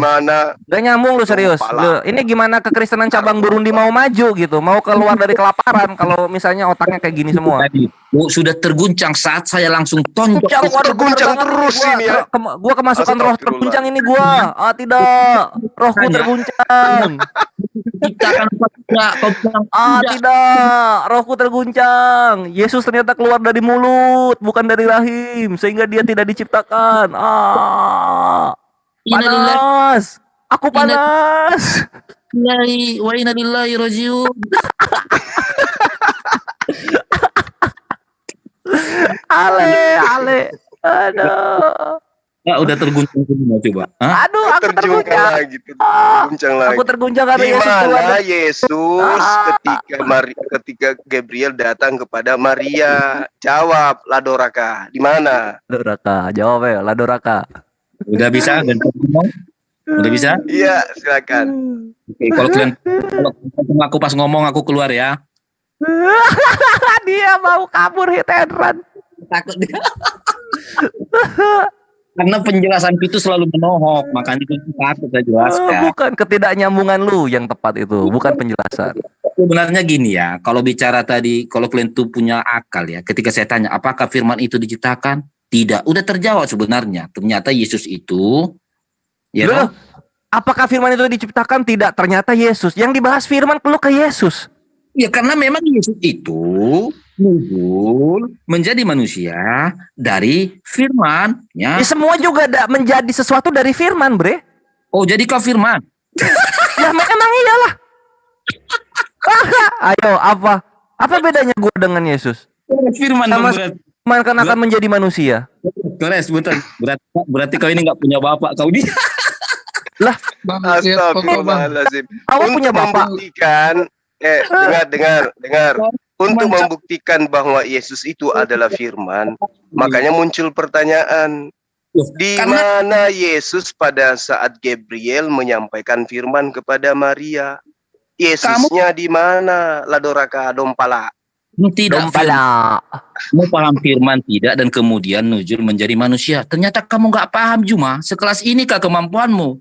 Udah, begitu, Bre. Gue juga difirmankan lalu kemudian gue menjadi embrio. Si Kores firman coy. Iyalah.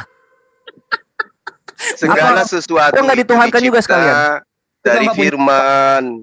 Ya, Kores. Yesus dicipta dari firman, alam semesta dicipta dari firman. Baca Yesaya 55 nomor 11, Mazmur 33 nomor 9. Ini si segala Kores. Sesuatu itu tercipta dari firman.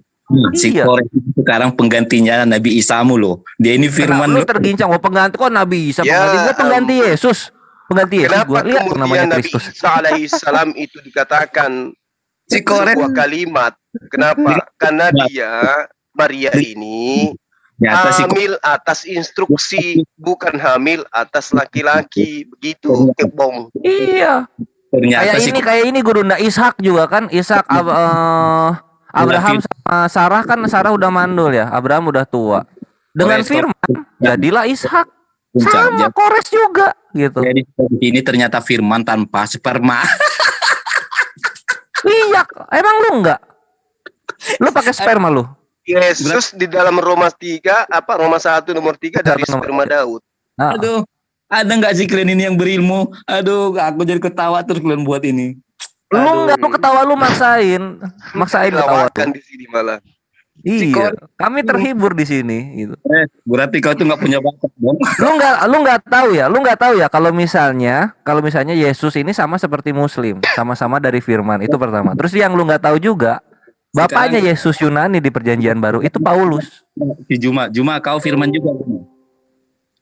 Enggak. Kau firman juga? Bukan. Saya berasal dari firman. Nah itu. Kenapa? Saya juga dicipta dari firman. Emang kenapa? Semua muslim semua. Jadi kau firman juga juga. Iya, semua orang itu, semua ciptaan itu berasal dari firman. Bang, dilepein bang. Kamu Hale dari mana? Kalau Hale dari apa Hale? Hale dari apa? Dari Dompala. Dari Dompala. Iya, lu bukan dari firman Hale, lu dari Dompala. Dengarin saya. Lu. Dengarin, saya tanya kau itu diciptakan dari, bukan. Saya tanya kamu firman, bukan dari. Makanya Yesus dari apa ya? Dari Yesus firman itu juga. Dikatakan Yesus adalah firman di mana? Nah, itu kena dia. Ayo. Tadi sudah saya baca. Di mana itu? Kan saya tunjukkan. Di mana Yesus adalah firman? Dengar dulu, tadi kan saya kasih ayatnya, terus terguncang, makanya jadi lupa saya kan? Makanya jangan terguncang. Yohanes 1:14. Firman itu sudah jadi manusia. Menjadi manusia kok berarti sama dengan firman. Emang Yesus. Emang manusia cuma Yesus, saya manusia. Beres. Bang. Berarti kau nanti terangkat dong ke langit. Oh iya pasti semua terangkat ke langit. Aman itu. Lintar. Gaya kau ngalahin Gurunda 5 menit 5 detik katanya di WA. Mana? Ini buktinya terguncang tuh lu Hale. Ini udah jalan berapa nih? 10 menitan. Lu belum keluar. Tadi mau pamit. Semalam sama si 5 detik. Gurunda kata 5 detik tuh kan. Sekarang malah 3 detik di Juma udah terguncang tadi. Iya, lu mah dari komedo kayaknya bukan dari firman. Ya toh. Nah, jadi begini. Ya. Nah, dengarin ya. Jadi nanti si Kores ini turun, ya kan, berburu babi dan mematahkan salib. Lu nggak lihat nama gua Kores Kristus? Yesaya 45 nomor 22. Gua korbankan domba penebus dosa. Bang Juma. Bang lihat foto siapa itu Bang di Japri Bang. Sama korban penebus hujat Kosman dan juga Tepudin itu akan diserahkan. Katanya lebih berilmu gitu ya. Gak ada otaknya lebih berilmu. Ini ada Hosyalah, mungkin Hosyalah mau berdialog karena Hale udah apa ya? Dia sakit batinnya. Dia masih apa? Kalau saya itu langsung nonjok lawan. Kan? Mana? Apa yang ketonjok? Nggak ada biru-birunya gua kerasa. Yang ada lu malah kecekek jakunnya nggak bisa jawab. Jurus bayangan. Yesus. Jurus bayangan kena Gabriel berfirman kepada Maria. Itu yang terjadi. Itu pertanyaan kedua loh. Pertanyaan yang pertama coba Yesus keluar dari rahim atau dari mulut? Ini juga lu nggak bisa jawab. Jadi yang terguncang di sini udah kelihatan lah. Ale dulu dilepein, lahirnya dilepein Ale itu. Ale dulu lahirnya pakai biorepurpek gitu loh. Keluar tuh Hale banyak. Juma tadi nggak mikir tiba-tiba kan firman itu diciptakan terus Kores jawab. Aduh. Begitu muter-muter enggak gitu loh. Haleluya. Lu muter-muter bre, ditanya di mana nggak bisa jawab, ditanya dari mana lu nggak bisa jawab, lu muter-muter. Firman itu diciptakan tidak. Ya sudah clear toh. Udah selesai. Lah kalau firman iya, tapi ketika Yesus coba, kenapa lu lari ke Yesus? Loh, maka kecekek lagi jakunnya. Lu dari tadi gitu. Pembahasan lu gitu dari tadi. Yang ditanya firman, yang lu jelasin Yesus. Kamu nggak menyangka pertanyaan saya. Tarinjak di sini. Tarinjak kau Hale. Kasih ayatnya aja Yesus itu firman Hale.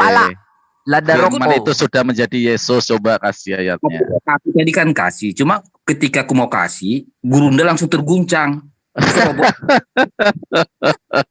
Terguncang mana ada terguncang. Yang ditanya firman, yang lu jelasin Yesus. Ya. Sudah selesai, sudah terjawab itu. Sekarang aku tanya kalau enggak, bukan terjawab. Lu mencoba menjatuhkan topik ganti yang baru karena lu di sini abis terguncang-guncang. Ini foto siapa? Ini Hale nih. Oh. Iya. Nah, apa? Korek, aku bertanya. Iya, si Hale. Hale kayak gitu. Ya, itu Hale kayak gitu. Itu kamu Le? Itu Hale. Halo Hale, salam kenal. Juma, saya bertanya dulu sama kau. Nabi Muhammad buta huruf apa tidak? Dia tidak tahu bahasa Ibrani, bahasa Yunani. Dia nggak ngerti bahasa Aramaik. Dia tidak berpendidikan. Oh, berarti dia nggak bisa membaca tulis. Rasulullah Muhammad SAW tidak bisa membaca Ibrani, Yunani, dan juga Aramaik. Iya, berarti dia nggak bisa baca tulis. Dia dagang waktu itu. Lu aku tanya, berarti dia nggak bisa membaca dan menulis. Iya, betul. Nah, terus kalau aku tunjukkan ayatnya ternyata dia bisa membaca gimana? Ya, silakan tunjukkan. Aduh. Silakan. Duraka. Aku lebih paham Al-Quran daripada kalian sih. Iya, silakan tunjukkan. Subhat kuno ini. Loh, kalau aku tunjukkan gimana? Iya, silakan tunjukkan gimana sih. Siap dibaptis? Ya, ngapain saya dibaptis? Wah, harus ada poin. Di mana Yesus mewajibkan dibaptis? Markus 16 nomor 16. Barang siapa tidak percaya maka dihukum. Barang siapa tidak percaya maka dia dihukum. Tidak ada baptis di sana. Jangan ngarang-ngarang lo. Ini penatua di sini berbicara. Gua yang membawa Biblos ke Indonesia bareng Van Ruyel. Ayat tukang bohong ya kau itu. Baptis. Buka ya. Penting itu baptis. 6. Ayo, buka. Ya, lu bahas Al-Quran aja. Kalau bahas Biblos gua nanti turun tangan di sini. Diam dulu Kak Korek. Apa? Itu Ale pakai kumis gitu serem kagak lucu ya. Siapa? Perasaan kali tuh si Tama itu goblok itu putuku. Marah di atapan mukanya. Woi, muka lu putih, bre. Kayak tukang kredit muka lu tuh. Iya persis kayak tukang kredit. Itu tembok rumahnya belum dicat atau dari kapan? Emang gitu ya? Siapa itu? Itulah kau bodohmu. Suka kali kau makan hoak sama. Enggak, kalau misalnya mau butuh dicat bilang aja, ntar gua transfer. Buka dulu. Yes, Al-Isra ayat 106. Biar kita buktikan. Di atas rumah lu itu genteng atau seng? Nah, ini kan terguncang dia kan mengalihkan topik. Enggak, siapa tahu mau dibiayain gitu buat beli rumah yang proper. Karena lu coba ini buat gua ya, lu tuh jelmaan Yesus terbaik di Indonesia, sama seperti Zhang dan Tepudin. Cuma lu kurang maju seperti mereka tuh. Enggak ada donasi ke lu, Hale. Sayang sekali ini. Itu sama si Juma dulu ngomong. Ayatnya Juma. Ya. Ya silakan kawan. Al-Isra ayat 106. Buka Kores. Al-Isra ayat enggak, yang pakai HP dong. Aku enggak pakai HP. Aduh, Qur'anan faraknahu litakra. Terus alan nasi ala muktin wa nazzalnahu tanzila. Apa yang Anda pertanyakan sih? Membacakannya, mungkin maksudnya membaca buku kali Nabi Muhammad SAW membaca. Ayat berapa? Lintar. Al-Isra ayat. Aduh. Orang nggak paham bahasa Arab. Ayat berapa Tar? Al-Isra ayat 106. 106. Oh, galak-galak Tar, foto lu gua 106. Itu yang Nabi Muhammad suruh membacakan itu loh. Apa? Iya. Kesan dia kalau hujan nggak bisa ngomong ya Gurunda karena dari seng gentengnya. Ya. Dari seng ya. Turunkan beransur-ansur agar engkau Muhammad membacakannya kepada manusia perlahan-lahan dan kami menurunkannya secara bertahap. Duar. Wah, kok duar? Dia sendiri yang bilang duar. Yang emang gak ada yang duar. Sekarang begini. Haleluya, sekarang begini. Saya membacakan kepadamu surah Yasin. Bismillahirrahmanirrahim. Yasin wal Qur'anul Hakim innaka laminal mursalin. Saya membacakan itu kepadamu, saya tidak membaca huruf-huruf. Gimana tuh? Siapa tahu? Bagaimana saya tahu orang kau nggak nampak? Ale, saya kasih contoh lagi. Saya bacakan kamu surat Al-Baqarah ya. A'udzubillahi minasyaitonirrajim. Bismillahirrahmanirrahim. Alif lam mim. Dzalikal kitabul la raiba fihi hudal lil muttaqin. Apakah saya baca? Saya baca enggak? Tetapi saya membacakan kepada Anda. Tetapi apakah saya secara literal membaca tulisan? Oke. Kamu tahu isi kepala kamu nggak cukup untuk menampung. Udah mending lu urusin beli cat aja buat rumah lu gitu. Gitu aja. Kau tahu itu, kau punya nggak baca ayat? Lu tahu nggak Chat Avian? Coba jawab itu apa? Chat Avian? Itu kata yang di situ yang digunakan tuh kiro tuh. Nanti tasrifnya jadi kiroah itu. Bukan berarti harus membaca tapi melantunkan itu. Ayat itu pernah nggak kau baca? Pernah, karena itu lihat aja Arabiknya itu. Tawa malah. Ketawa lu, Banyak lu? ketawa kayak orang Pak Lampir. geje ini si Alin ya. Udah geje. Yang digunakan kata kiro itu berarti nanti tasrifnya bisa jadi kiroah itu berarti. Jadi bacaan dalam Indonesia itu ini juga pelajaran ya ikhwah, ada dua. Pertama bacaan yang dibaca karena tulisan, kedua adalah yang dilantunkan, reciting. Qiraah. Nah, itu. Oi, kenapa nggak yang bahasa Yunani aja? En arke en hologos kai hologos prostonteon. Hale. Kai hologos prostonteon. Nggak enak banget Yunani di lagu. Ya lanjut. Si Hale ini kan diperintahkan menjadi ular sama Yesus gitu. Pertanyaan saya, emang Yesus itu ngizinin gitu ya kalau umat Kristen tuh jadi licik gitu tuh boleh ya Hale ya? Boleh Jo. Orang si Tefudin aja judi itu nggak dilarang kok sama siapa namanya? Enggak, saya mau ngomong nih dikit nih, kata Pak Lamsen kemarin diskusi sama Bang Juma. Kalau si Matius itu kafir itu bener gak Hale? Tanya Bang Juma deh. Jahat. Ada videonya. Kata Pak Lamsen bener gak tuh? Kata Pak Lamsen kalau Matius itu adalah kafir. Pak Lamsen sendiri yang ngomong loh. Ini karena ayat orang kata Pak Lamsen Yesus saja anak haram kok. Orang bukan topik. Malu sekali ya. Karena ayat musim gua gak bohong Hele. Pak Lamsen bilang Yesus itu anak haram. Beneran.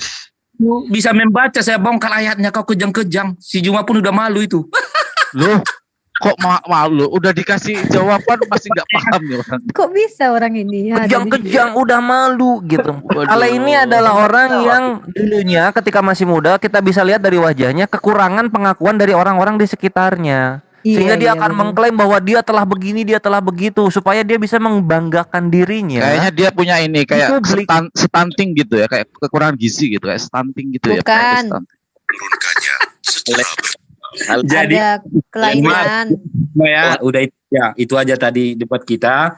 Satu pertanyaan kalian terguncang, yang kedua terguncang jawaban kita pun membuat lo kejang-kejang karena tidak bisa kembali mengcounter bahwasanya memang Yesus itu tidak dibawa Gabriel ketika sedang turun.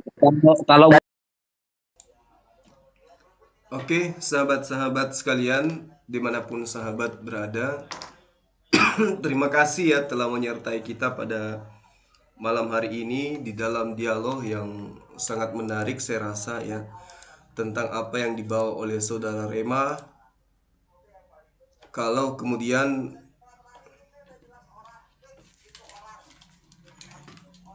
dia mengatakan bahwa Yesus itu adalah firman, Yesus itu adalah pencipta, tetapi kemudian dia tidak pernah sampai kepada poin yang diutarakan imannya sendiri yang mengatakan bahwa dia adalah pencipta itu sendiri. Bahkan semakin lama dia menjelaskan, semakin nyata bahwa Yesus itu adalah ciptaan.